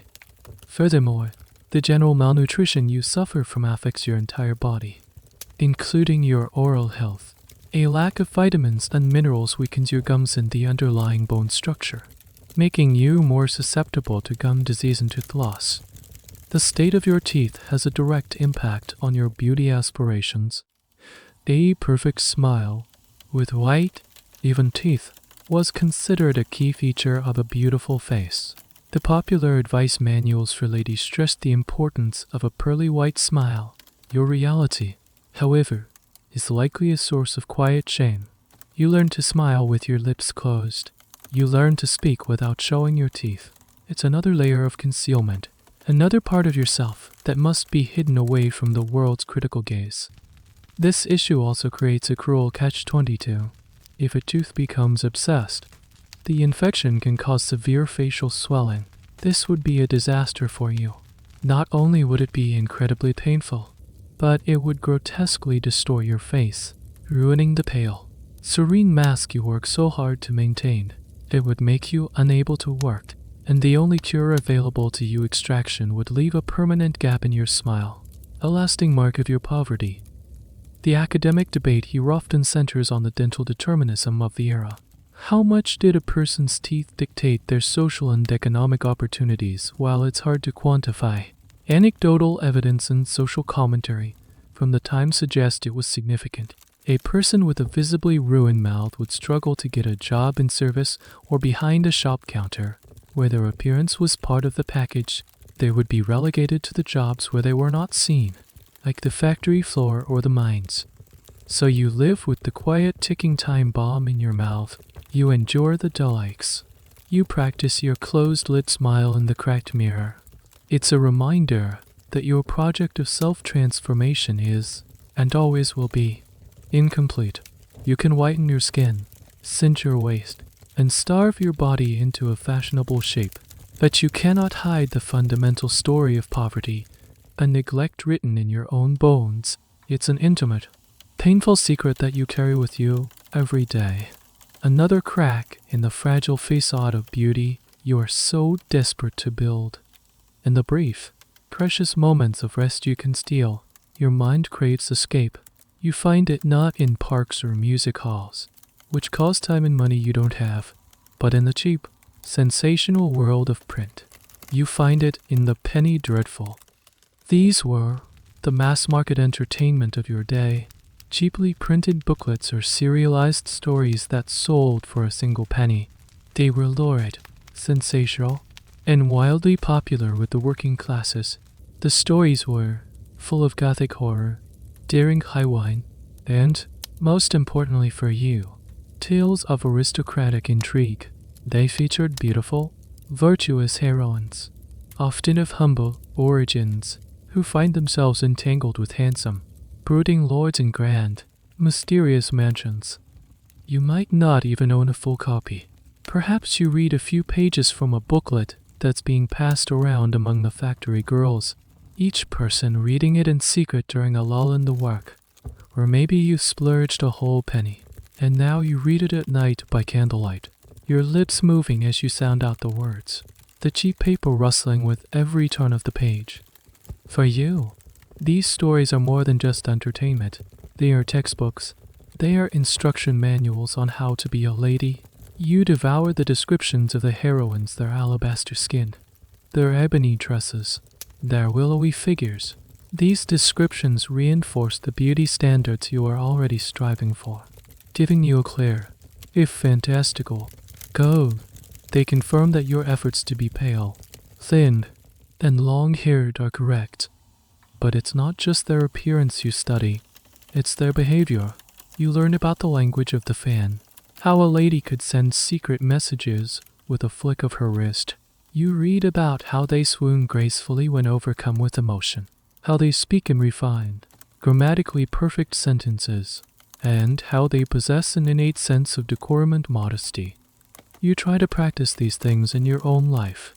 You might try to adopt a more refined way of speaking, dropping the slang and dialect of your neighborhood in favor of the more formal language you read in the stories. You might practice a graceful, gliding walk on your way home, imagining you are crossing the marble floors of a ballroom instead of dodging puddles on a grimy street. It's a form of mental rehearsal for a life you will likely never lead. This phenomenon of the working class learning social cues from cheap fiction is a fascinating area for cultural historians. Did these penny dreadfuls act as a form of social control, feeding the lower classes a fantasy of upward mobility that kept them docile and aspiring, rather than revolutionary, or were they a tool of empowerment, allowing readers to try on different identities and imagine a world beyond their immediate, grim reality? The debate is ongoing. Some scholars argue these stories were a conservative force, reinforcing traditional gender roles and class hierarchies. Others see them as a space for fantasy and vicarious adventure that made an unbearable life more livable. A little known and rather amusing aspect of this was the etiquette section often included in these publications or in accompanying cheap magazines. These columns would offer advice on everything from table manners to how to properly address a duke. A factory girl who had never seen a fish fork in her life could read detailed instructions on how to use one. It's both comical and heartbreaking, a whole population learning the rules to a game they would never be invited to play. Your obsession with these stories can also be dangerous. The heroines of the dreadfuls are often defined by their passivity. They are damsels in distress, waiting to be rescued. Their greatest strength is their virtue and their beauty. This narrative reinforces the idea that a woman's best path to success is to be beautiful and to be chosen by a wealthy, powerful man. It discourages notions of self-reliance, education, or fighting for better working conditions. Why form a union when you could be swept off your feet by a mysterious lord who will take you away from it? All the fantasy is always more appealing than the hard, uncertain work of collective action. So, these stories become your secret inner world. As you stand at the roaring loom, your body performing the repetitive, mechanical tasks required of it, your mind is far away. You are Lady Arabella, trapped in a haunted castle, your delicate beauty a beacon of light in the darkness. You are not a piece, or in a cotton mill. You are the heroine of your own silent, internal novel.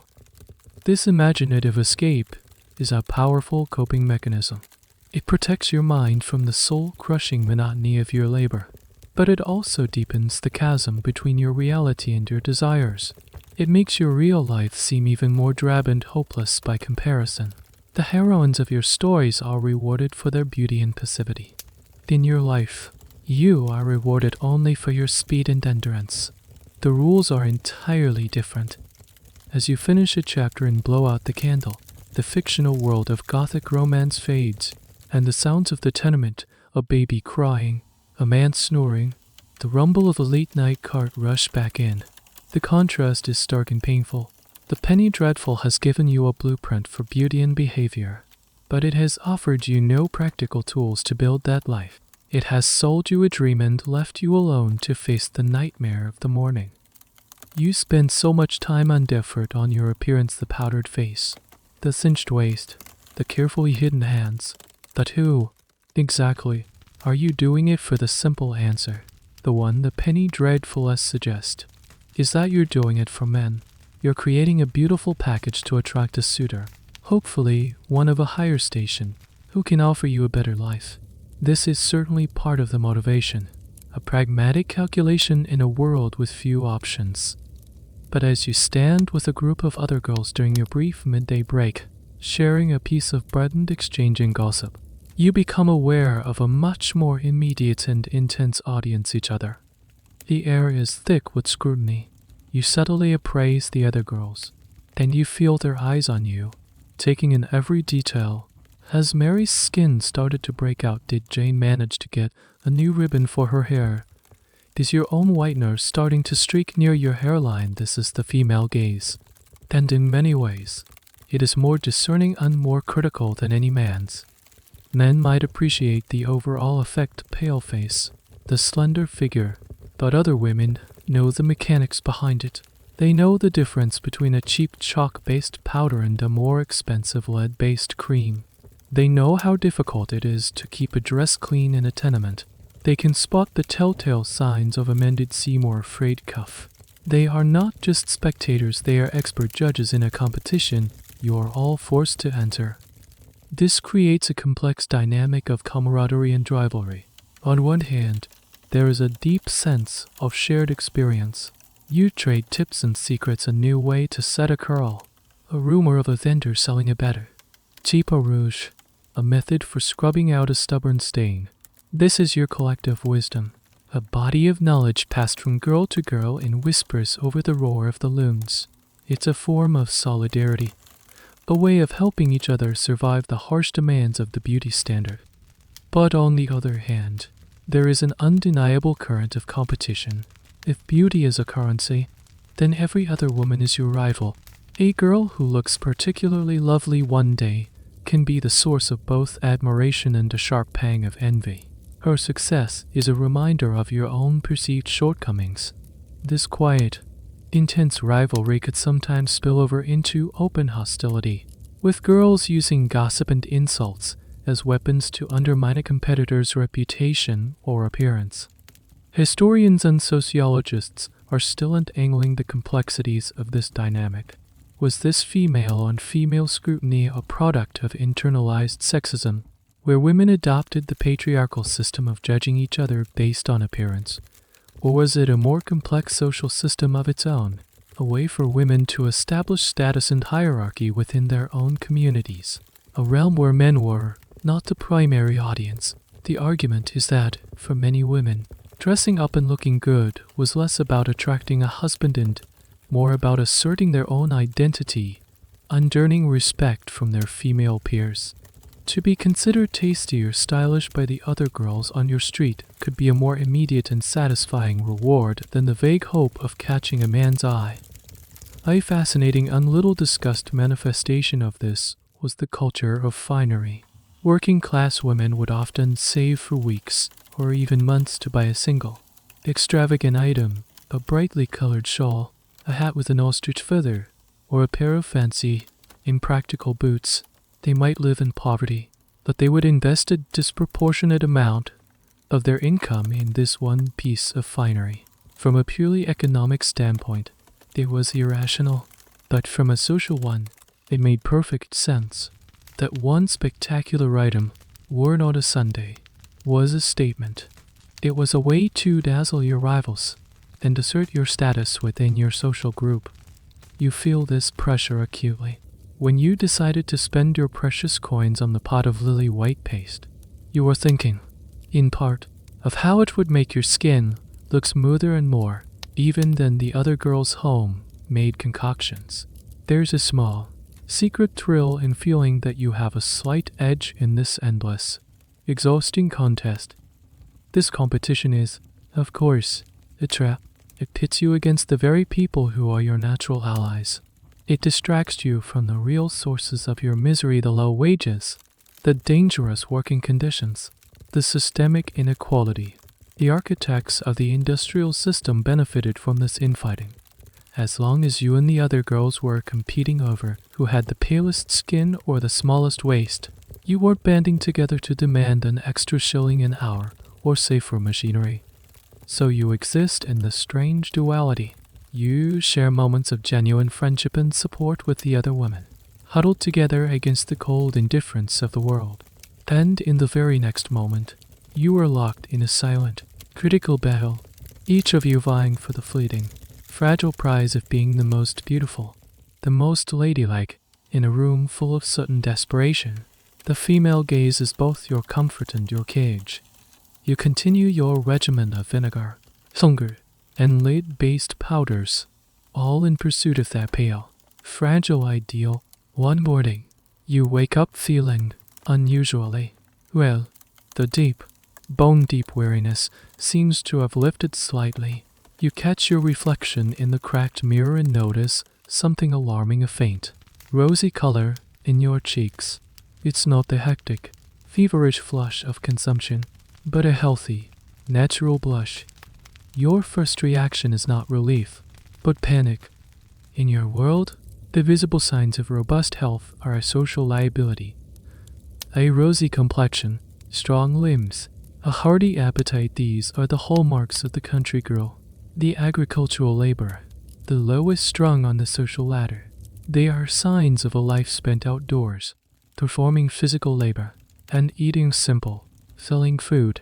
To the urban working girl like you, who aspires to a more refined ideal, looking healthy is a step in the wrong direction. It is an aesthetic failure. This fear of health is one of the most perverse and fascinating aspects of 19th century beauty standards. The ideal woman was not a picture of vitality, she was a creature of exquisite delicacy, perpetually hovering on the brink of a swoon. She was interesting, sensitive, highly strung. A woman who looked hale and hearty was considered coarse, unfeminine, and even slightly vulgar. She was a milkmaid, a term used with derision. So you look at your own reflection with dismay. The faint color in your cheeks is a betrayal. It suggests you are not as delicate or sensitive as you are trying to be. It undermines the entire performance of fragility that you have been so carefully cultivating. You immediately reach for your pot of lily-white paste, applying a slightly thicker layer than usual to erase the offending sign of vitality. You must neutralize the health. This cultural aversion to a healthy appearance was reinforced by medical ideas of the time.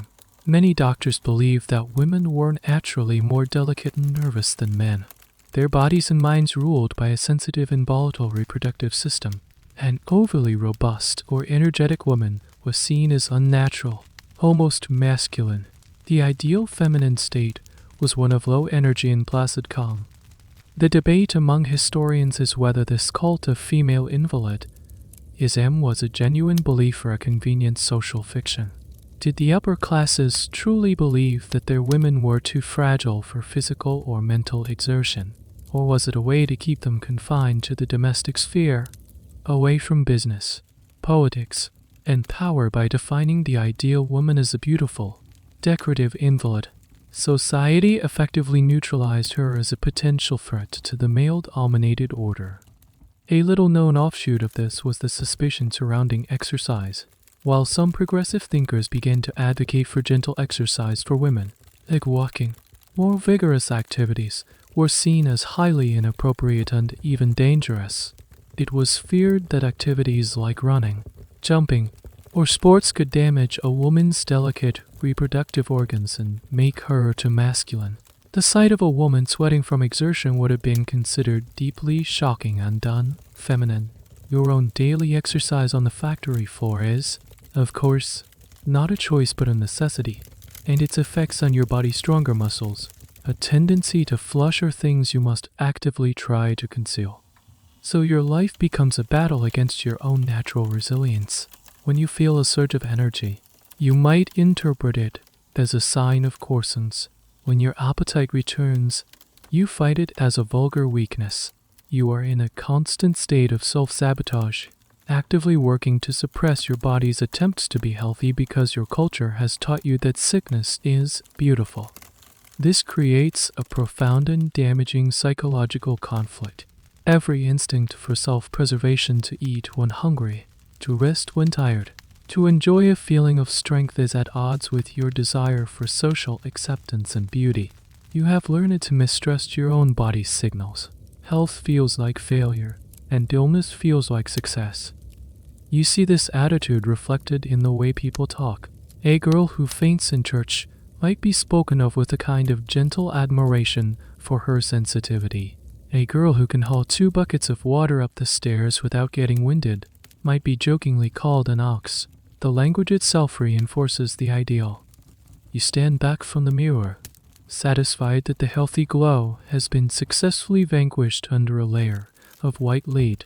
Your face is once again a pale, serene, and suitably delicate mask. You have won today's battle against vitality, but the long-term war on your own body is taking its toll. In ways you can't yet see or understand, you are trading a lifetime of potential health for a fleeting, fashionable illusion of beautiful decay. The ultimate irony is that you are terrified of looking healthy, while engaging in practices that are leading you towards a state of genuine and far from romantic sickness. While you wage war on your body's health, you continue to lavish care on your one great asset, your hair. It's a complicated relationship. Inside the factory, it's a deadly hazard that must be ruthlessly contained. Outside, however, it's your crowning glory, the most visible symbol of your femininity. Maintaining it without the aid of modern shampoos or conditioners is a weekly, labor-intensive ritual. You can't just wash your hair with the same harsh lye soap you use for laundry. It would strip the hair of its natural oils, leaving it dry, brittle, and dull. Instead, you rely on a collection of kitchen recipes and folk wisdom passed down from your mother and the other women in your community. These are your secret formulas for hair care. One of the most common methods for washing hair was using rainwater, which was naturally soft and free from the harsh minerals found in the pump water, combined with a mild soap made from cast iron or olive oil if you could afford it. More often, though, you'd use something even simpler: egg yolks. Beaten egg yolks were massaged into the scalp and hair and then rinsed out, acting as a gentle, protein-rich cleanser. But washing was only the first step. The real art lay in the rinses and pomades used to condition the hair, make it shine, and encourage it to grow. After washing, you might do a final rinse with diluted vinegar or lemon juice to remove any soap residue and add shine. Or, for a fragrant scent, you might use a rosemary rinse water in which rosemary sprigs had been steeped. Rosemary was widely believed to stimulate hair growth and prevent baldness. To control frizz and add luster, you would use a pomade, To the wealthy, these were fancy, scented concoctions from Parisian perfumers. For you, it's a homemade mixture. A common one was bear's grease, though it rarely contained any actual bear fat. It was usually a base of pig lard or mutton fat, scented with something like bergamot or lavender to mask the animal's smell. You drop a tiny amount between your palms and smooth it over your long tresses, giving them a fashionable sheen and helping to tame flyaway-s. This brings us to a particularly specific piece of 19th century hair lore: the use of onions. It was a common folk belief that rubbing raw onion juice on the scalp would promote vigorous hair growth. It's a pungent, a watering process, but one that desperate women would endure in the hopes of achieving the thick, luxurious mane celebrated in paintings and novels. The historical accuracy of how widespread this particular practice was is debated by historians of domestic life. Was it a common secret or a fringe folk remedy? Regardless, it speaks to the desperation to achieve the ideal. Your long hair requires constant maintenance. That night, you meticulously brush it, often with a brush made from wooden natural bristles. The 100 strokes a night rule was already a well-established piece of advice, believed to distribute the scalp's natural oils down the hair shaft, keeping it healthy and shiny. Then you would plait it into a thick braid to keep it from tangling while you slept. The immense cultural significance of long hair on women cannot be overstated. A woman's hair was deeply tied to her sexuality, her virtue, and her identity. Cutting a woman's hair was an act of punishment and shame, often done to prisoners or inmates of workhouses. For a respectable woman to cut her hair short was almost unthinkable. It would be a radical, scandalous act. This is why the threat of selling your hair to a wig maker, which we touched on earlier, was so devastating. It wasn't just about losing a part of your body. It was about being stripped of a core component of your femininity and your social identity. So you cherish your hair.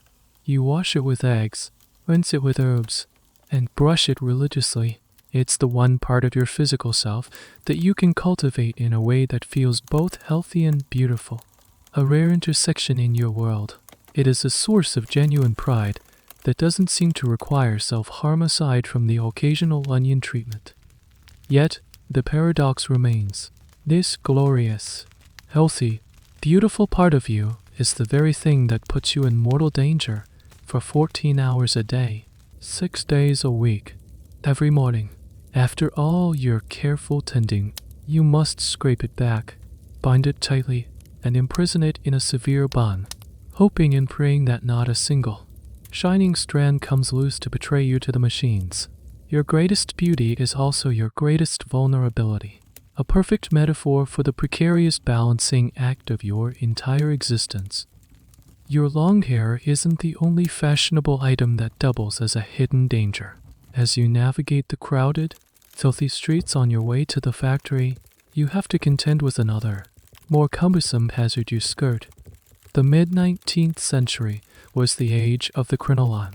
This was a rigid, bell-shaped structure worn under the skirt to hold it out in a wide, dramatic circle, initially made from stiff horsehair fabric. The origin of the name, from the French CRIN for horsehair and lin for linen. By your time, the most popular version was the cage crinoline, a collapsible framework of thin, flexible steel hoops, connected by vertical tapes. Yours is not a high-fashion, multi-tiered cage.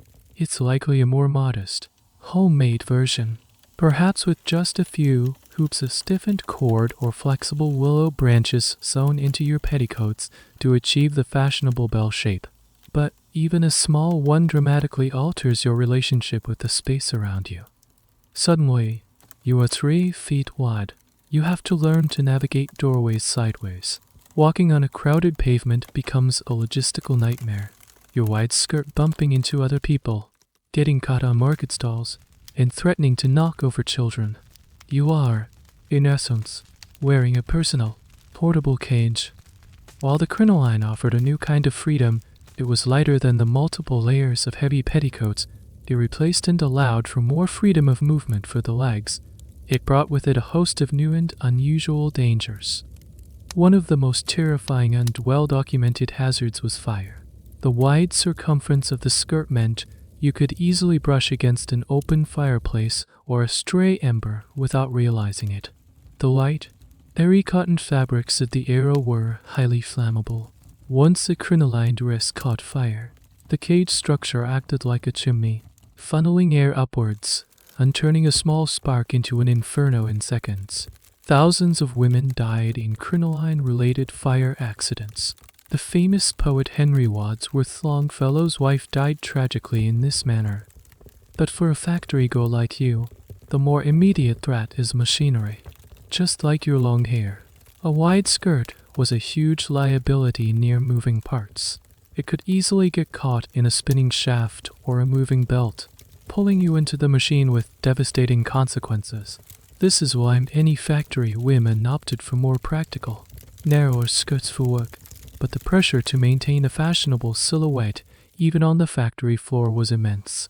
You might try to tame your skirt at work, perhaps by tying it up, but it remains a clumsy, ever-present risk.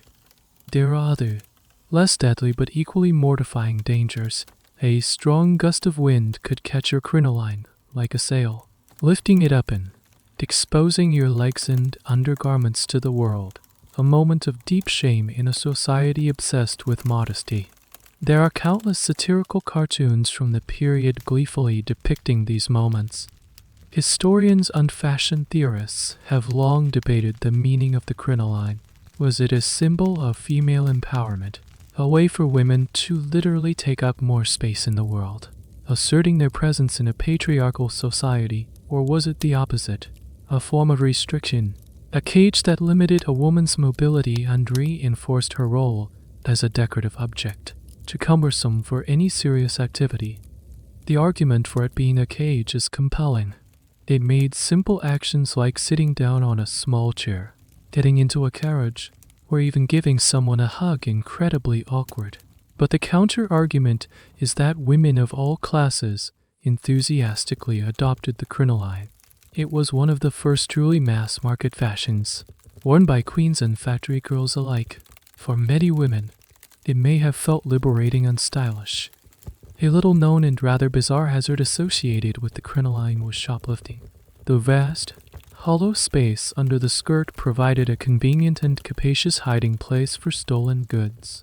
Court records from the era detail cases of women being caught with everything from bolts of fabric to whole hams concealed within their cage crinolines.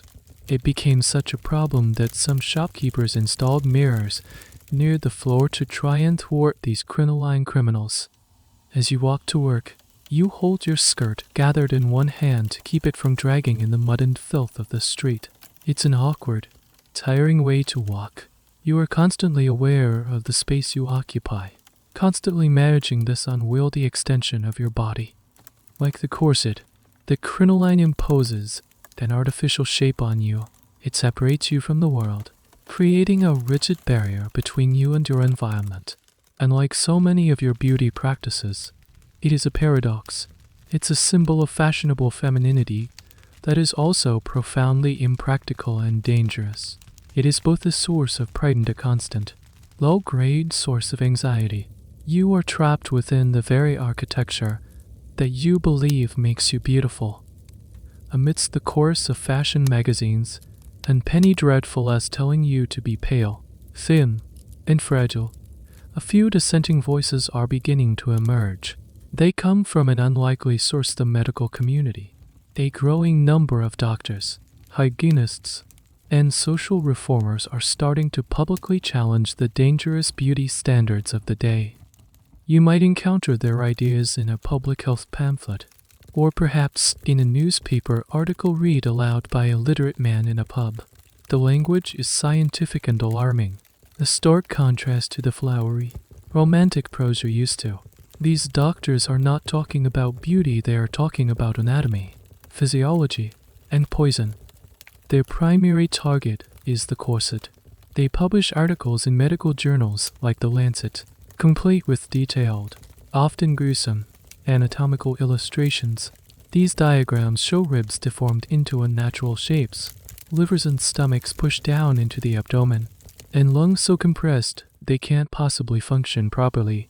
They call the corset an instrument of torture and blame it for a host of female ailments, from chronic indigestion and constipation to uterine prolapse and life-threatening complications in childbirth.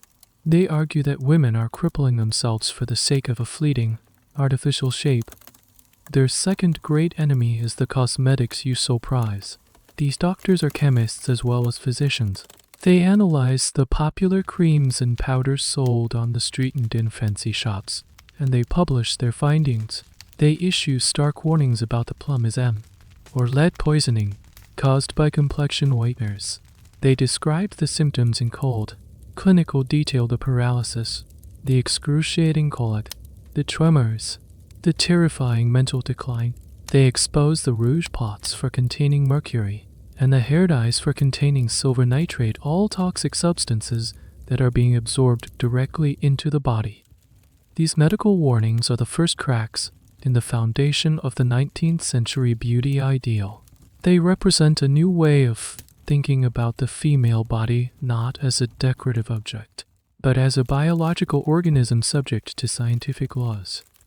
However, these warnings are met with fierce resistance, and not just from the manufacturers of corsets and cosmetics. Many women themselves are dismissive. They see these doctors as meddling, alarmist men who don't understand the social importance of fashion. To them, the risk of a displaced liver in the distant future seems far less terrifying than the risk of being seen as unfashionable or loose tomorrow. The social death of being uncorsted feels more immediate and real than the possibility of physical death from tight lacing. This conflict has led to a fascinating debate among historians. Were these male doctors genuinely concerned for women's health?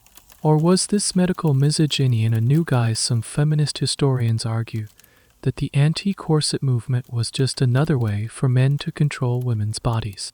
By dictating what was healthy or unhealthy, they were stripping women of their autonomy and their ability to shape their own appearance. The doctors, in this view, were less concerned with female well-being and more concerned with preserving women's function as healthy breeders of children. The debate hinges on whether you see these campaigns as a form of liberation from harmful practices or as a new form of paternalistic control. A little-known and interesting figure in this debate was a woman named Roxy Y. Kaplan. She was a corset maker, but also an inventor and a lecturer on health. She argued that the problem wasn't the corset itself, but the practice of tight lacing. She designed and patented high Guinean corsets that she claimed would support the body without compressing the organs. She was a fascinating figure, a businesswoman who tried to find a middle ground between the demands of fashion and the warnings of the medical establishment. You, of course, are caught in the middle of this ideological battle. You hear the whispers of the doctor's warnings, and they might plant a small seed of fear in your mind. You might look at your pot of lily-white paste with a flicker of suspicion. You might feel a pang of anxiety when your corset digs into your ribs. But then you walk down the street and see the factory owner's wife, looking serene and perfect in her carriage. You flip through the pages of A Penny Dreadful and read about the ethereal beauty of the heroine. You feel the critical gaze of the other girls in the factory, and the fear recedes, pushed aside by the overwhelming power of the social ideal. The doctor's warnings are abstract, scientific, and about a future you can barely imagine. The demands of beauty are immediate, emotional, and all-encompassing. You live in a world that consistently rewards the appearance of fragility and punishes the appearance of health. Until that fundamental equation changes, the doctor's pamphlets will remain a fringe opinion, a strange and scary story that has little to do with the urgent, everyday reality of your struggle to be beautiful. The voice of science is still just a whisper, easily drowned out by the thunderous roar of fashion. Let's pause for a moment and do some accounting. We've talked about the physical and emotional costs of your beauty routine, but what about the literal, financial cost in a life where every penny is precious? Your pursuit of beauty is a significant and constant drain on your meager resources. You stand at your workstation, the spinning mule moving back and forth, and you can mentally tally the ledger.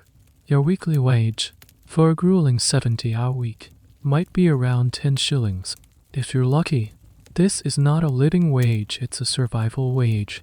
The vast majority of this money immediately goes to your mother to contribute to the family's rent, food, and fuel. You might be left with a shilling or two for your own personal use. This is your disposable income, though it's barely enough to dispose on anything. Now, let's look at the expenses for your beauty regimen. That pot of lead-based lily white paste you bought from the street vendor that could have cost you anywhere from a penny to 3 pence. It doesn't sound like much, but a penny could also buy you a small loaf of bread or a heap of potatoes. So, you've traded a day's worth of food for a month's worth of a whiter face. What about soap? The harsh lye soap for laundry is cheap, but a small bar of the milder Castel soap, the kind you'd want to use on your face and hair, is a luxury. It could cost 2 or 3 pence, a significant investment. Your single good dress, the one for your Sunday masquerade, is your biggest asset. A cheap, ready-made cotton dress might cost 5 to 7 shillings, more than half a week's wages. You would have to save for months to afford it, or perhaps you bought it second-hand, or are paying for it in small, weekly installments to a local draper. Any accessories, like a ribbon for your bonnet, a few pence, or a pair of cheap cotton gloves, perhaps 6 pence, are further expenses. The penny dreadful novels that feed your fantasies and teach you how to be a lady, that's a penny a week. Every week, if you're a devoted reader, over a year, that adds up to more than 4 shillings, almost half a week's wages spent on fiction. Let's add it up. Between the cosmetics, the special soaps, the clothes, and the escapist literature, a significant portion of your personal earnings is funneled directly into the project of maintaining your appearance. This is money that could be spent on more nutritious food, warmer clothing, or even saved for a future emergency. This economic aspect of beauty is something historians of consumer culture find fascinating. They debate whether this spending was a form of irrational consumption, driven by vanity and social pressure, or a rational investment. In this view, a woman's appearance was her primary economic asset in the marriage market. Spending money on clothes and cosmetics wasn't frivolous, it was a calculated investment in her future, an attempt to secure a husband who could provide a better life.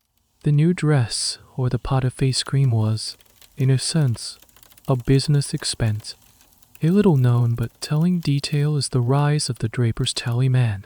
These were salesmen who would sell goods, particularly clothing and fabrics, to working-class women on credit. The woman would pay a small amount each week, the tally, until the debt was paid off, often at a very high rate of interest.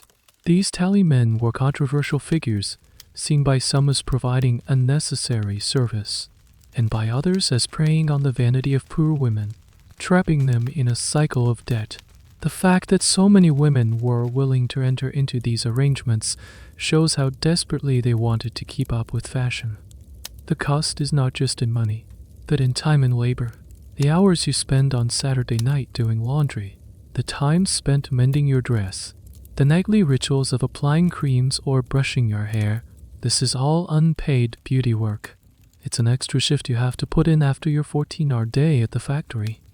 So, your life is a constant, exhausting calculation. Do you buy the meat pie? Or the pot of rouge? Do you sleep for an extra hour? Or do you wake up early to wash your hair? You are trapped in a system that pays you just enough to survive, while simultaneously creating a culture that pressures you to spend a significant portion of that pittance on non-essential and often harmful products. It's a perfect, self-sustaining cycle of exploitation. The industrial economy profits from your cheap labor, and then burgeoning consumer economy profits from your desperate attempts to erase the marks of that labor. You are paying for the privilege of pursuing an ideal that the system itself makes impossible to achieve. As you tie another broken thread, your hands moving with practiced speed, you are acutely aware of this financial cage. Your poverty is the prison, but the blueprint for the bars is drawn by the very culture that promises you beauty as a form of escape. We've chronicled the damage to your body, the slow poisoning from lead, the strain on your organs from the corset, the malnutrition from your quest for thinness, the damage to your lungs from the factory air. These are the visible, physical wounds.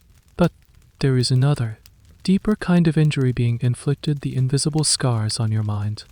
The psychological toll of this relentless pursuit of an impossible ideal is immense. You live in a state of constant, low-grade anxiety. It's the anxiety of scrutiny, of knowing that you are always being watched and judged by the foreman, by the other girls, by potential suitors, by every stranger on the street. It's the anxiety of maintenance, the constant worry that your mask of beauty will slip. Is my powder streaking? Has a wisp of hair escaped my bun? Is there a smudge of dirt on my dress? This creates a state of hypervigilance, a permanent self-consciousness that is exhausting to maintain. You can never truly relax. Your mind is always performing a mental checklist, assessing your own appearance and comparing it to others. Then there is the profound sense of inadequacy. The beauty standard you are chasing is, by its very nature, unattainable for you. You are trying to look like a woman who does not work, while living a life of grueling labor. This means you are set up for perpetual failure. No matter how much lead powder you apply, your skin will never have the luminous, well-rested glow of a true lady of leisure. No matter how tightly you lace your corset, you will never have the delicate, unmuscled frame of a woman who has never lifted anything heavier than a teacup. This constant gap between the ideal and your reality can breed a deep and abiding sense of self-loathing. You begin to see your own body as an enemy. You resent your healthy appetite, your sturdy arms, the flush in your cheeks. You see your natural self not as a source of strength, but as a source of shame, an obstacle to be overcome, suppressed, and concealed. This mental state is a topic of great interest to historians who study the history of emotions and psychology. How did 19th century women conceptualize these feelings? The modern vocabulary of anxiety disorders, body dysmorphia, and low self-esteem did not exist. Instead, these feelings were often channeled into the language of the time, described as nervousness, melancholy, or female hysteria. Doctors of the era might prescribe rest cures or tonics for these conditions, never suspecting that the root cause lay in the crushing weight of societal expectations. The debate continues on whether we can or should apply modern psychological labels to historical figures. Is it anachronistic to say a Victorian woman had an eating disorder? Some historians argue that it is, that we can't impose our contemporary understanding of the mind onto the past. Others argue that, while the language was different, the fundamental human suffering was the same, and using our modern terms can help us to better understand the true human cost of these historical pressures. A little-known but poignant symptom of this psychological distress was the phenomenon known as the vapors. This was a catch-all term for a range of symptoms including dizziness, fainting, and general malaise. While we now know these were often the direct physical results of tight lacing or poor nutrition, at the time they were seen as a sign of an overly sensitive, nervous disposition. The psychological stress of your life could manifest in very real, physical symptoms, creating a vicious cycle. The pressure to be beautiful makes you sick, and the sickness is then interpreted as a sign of your fashionable delicacy. The fantasy world of the penny dreadfuless, while a comfort, also contributes to the problem. It creates a state of cognitive dissonance. You spend your days in a world of harsh, ugly reality, and your nights in a world of idealized romance and beauty. Trying to reconcile these two existences is mentally exhausting. It can lead to a feeling of deep dissatisfaction and a sense of alienation from your own life. Your real life feels like a pale, shabby imitation of the one you are supposed to have. You are living a divided existence. Your outer self is a carefully constructed performance of femininity and respectability. Your inner self is a roiling mix of ambition, fear, shame, and exhaustion. The effort of maintaining this division, of holding up the mask every single day, is a heavy, invisible burden. It leaves no room for genuine self-expression or peace of mind. The invisible scars are the ones that don't heal. The lead can be leached from the bones. The lungs can try to clear themselves.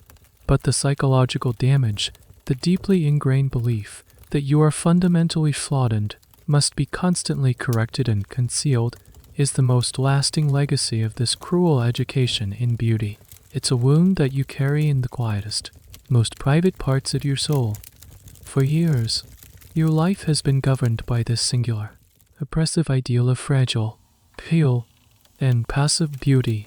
But now, as the century begins to turn towards its final decades, you start to notice something new in the air, a subtle shift in the cultural winds. A different kind of woman is beginning to appear, both in illustrations and in real life. This is the new woman. She is a product of the social and political changes of the late 19th century, the growing movements for women's suffrage, the push for access to higher education, and a new emphasis on health and physical fitness. And she comes with a radically different aesthetic. You might see her first in the pages of a magazine like Punchy, which often satirized her, or in the advertisements for a new and revolutionary product, the bicycle. This new woman does not aspire to look like a porcelain doll or a tragic, consumptum heroine. Her ideal is health, vitality, and freedom. Her face is not fashionably pale, it might even be lightly tanned from outdoor activities. She doesn't try to hide a healthy, rosy glow. Her figure is not defined by a tiny, wasp-waisted corset, but by a sense of athletic capability. She still wears a corset, but it's a more flexible, rational model, designed for movement rather than extreme compression. Her clothes are a revelation. The cumbersome crinoline is long gone, replaced by a more practical, narrower skirt, and for a truly radical activity like cycling, she might even wear bloomers puffy, trouser-like garments gathered at the knee. This is a shocking, almost revolutionary departure from traditional feminine dress, and it is met with both excitement and public ridicule. To see a woman's legs, even covered in fabric, is a scandalous sight. This new ideal represents a direct challenge to everything you've been taught to value. The new woman celebrates strength, not fragility. She embraces health, not sickness. She values freedom of movement, not decorative stillness. She is active, not passive. This shift is driven by a number of factors. The medical community's warnings about corsets and lead paint are finally starting to gain traction. The burgeoning women's rights movement is arguing that women cannot fight for their political rights if they are physically crippled by their clothing. And there's a growing appreciation for sports and outdoor activities as a path to a healthier, more robust society. The Gibson Girl, a famous illustration by Charles Dana Gibson that became wildly popular in the 1892, is the perfect embodiment of this new ideal. She is tall, confident, and athletic. Her hair is piled high on her head in a fashionable but practical style. She is often depicted playing tennis or cycling. She is elegant and beautiful, but she is also capable and self-assured.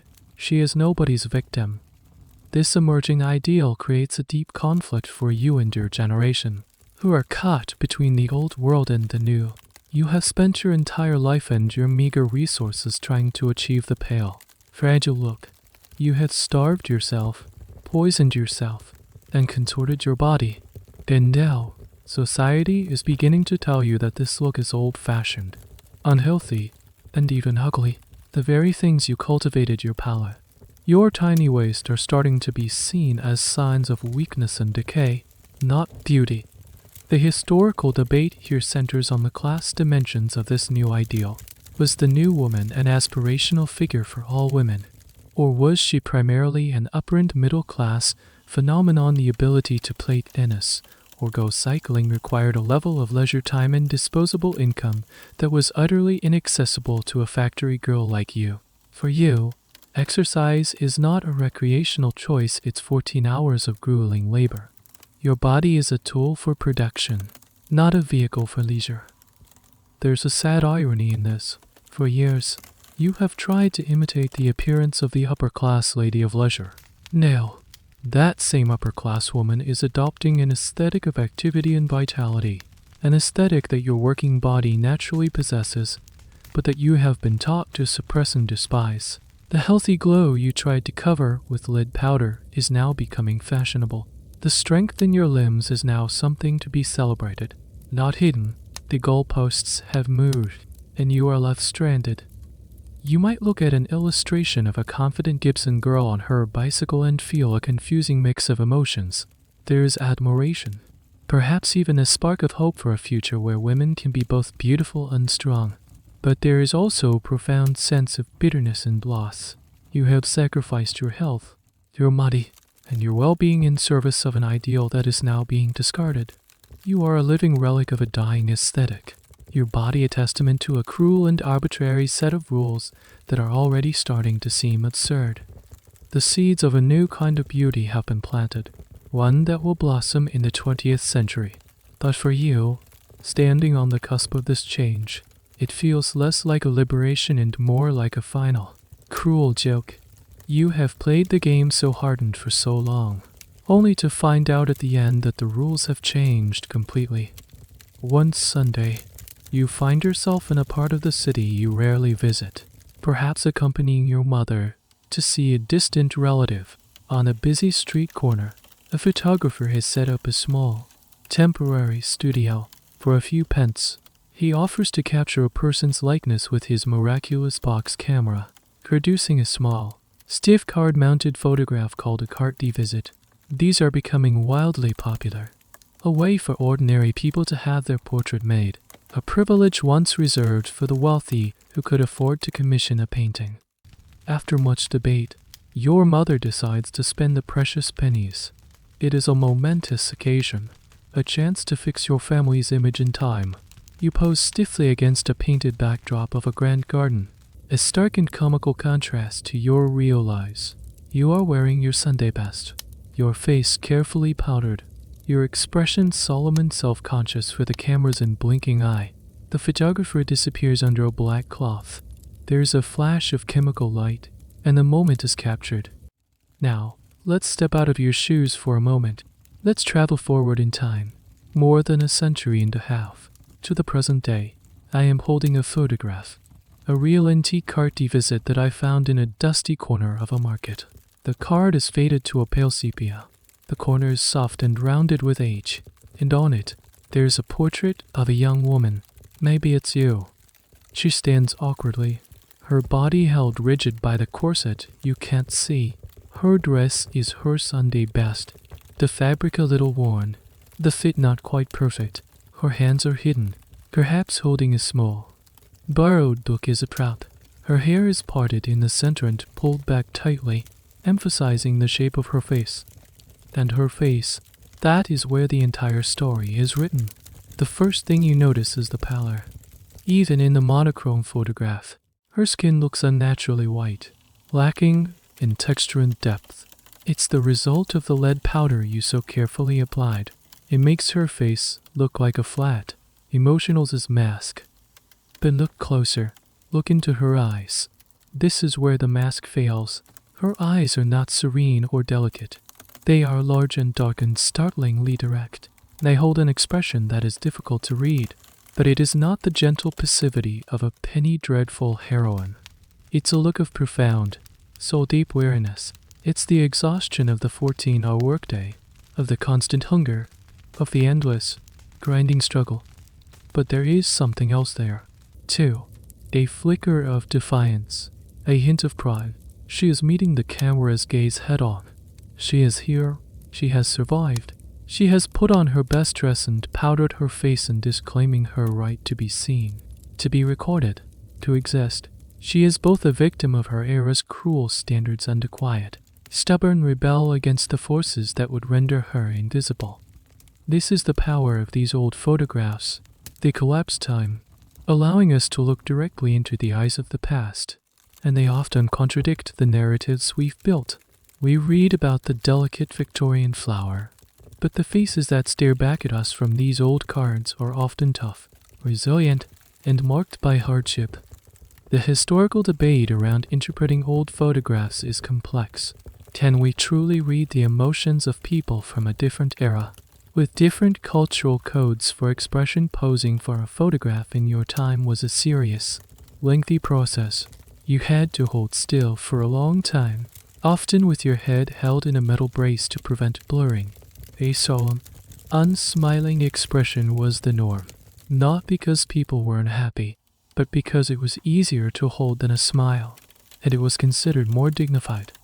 Some historians argue that we project our own modern sensibilities onto these images, seeing sadness where there was only formality.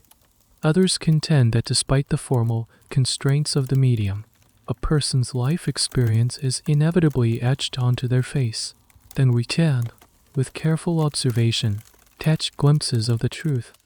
One little known detail about these photos is the subtle retouching that was often done. Photographers would use fine pencils and paints to improve the negative, smoothing skin, slimming waistlines, and even adding a rosy tint to the cheeks on the final print. So even this realistic medium was often manipulated to better conform to the beauty ideal. The photograph you're in might have been subtly altered to make you look even more like the person you were pretending to be. But no amount of retouching can erase the look in this young woman's eyes. It's a look that contains the entire story we've been telling. It holds the soot of the factory, the sting of the vinegar, the weight of the corset, the slow poison of the lead, and the heavy burden of a dream of beauty that was always just out of reach. I look at this photograph, at this face from the past, and I feel a profound connection, a sense of quiet responsibility.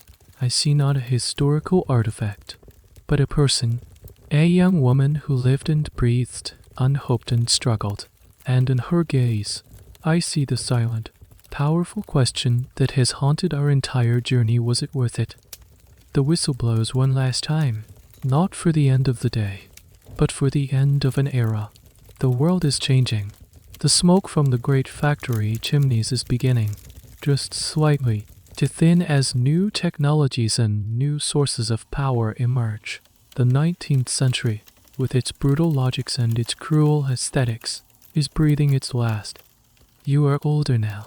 Perhaps you are married to that shop boy, or maybe to a fellow factory worker. Perhaps you are still working in the mill, though your hands are slower now. Your back more bent. The face that looks back at you from the mirror is no longer a canvas for desperate artistry. It is a map of your life. The fine lines around your eyes are a testament to years of squinting in the dusty air. The faint blue-black line along your gums, the one you first saw on the cosmetics vendor, is now undeniably your own. Your hands are gnarled, the joints swollen. You have survived, but survival has left its mark. The young girls you see on the street now are different. They are taller, their strides more confident. They laugh out loud. They ride bicycles. They don't prize the consumptum chic that you sacrificed so much for. They value a healthy glow, a strong body. The very things you tried to erase from yourself are now the hallmarks of modern beauty. You look at them with a complex mix of feelings. There is a sense of wonder at their freedom. There is a quiet bitterness for your own lost youth, spent in pursuit of an ideal that now seems as faded and old-fashioned as a pressed flower. You were a soldier in a war that is now over, a war whose very purpose is now being questioned. What happened to the impossible standards you lived by? Did they simply vanish? Not entirely. They mutated. They transformed. The obsession with paleness waned, only to be replaced in a later century by an obsession with a tan. The tight-laced corset disappeared, but it was replaced by girdles, and later, by the relentless pressure to be thin through diet and exercise. The lead-based powders were outlawed, but they were replaced by a multi-billion-dollar cosmetics industry that still sells hope and insecurity in expensive jars. The fundamental machinery of impossible beauty standards did not break down, it was just upgraded for a new century. Historians today continue to debate the legacy of this period.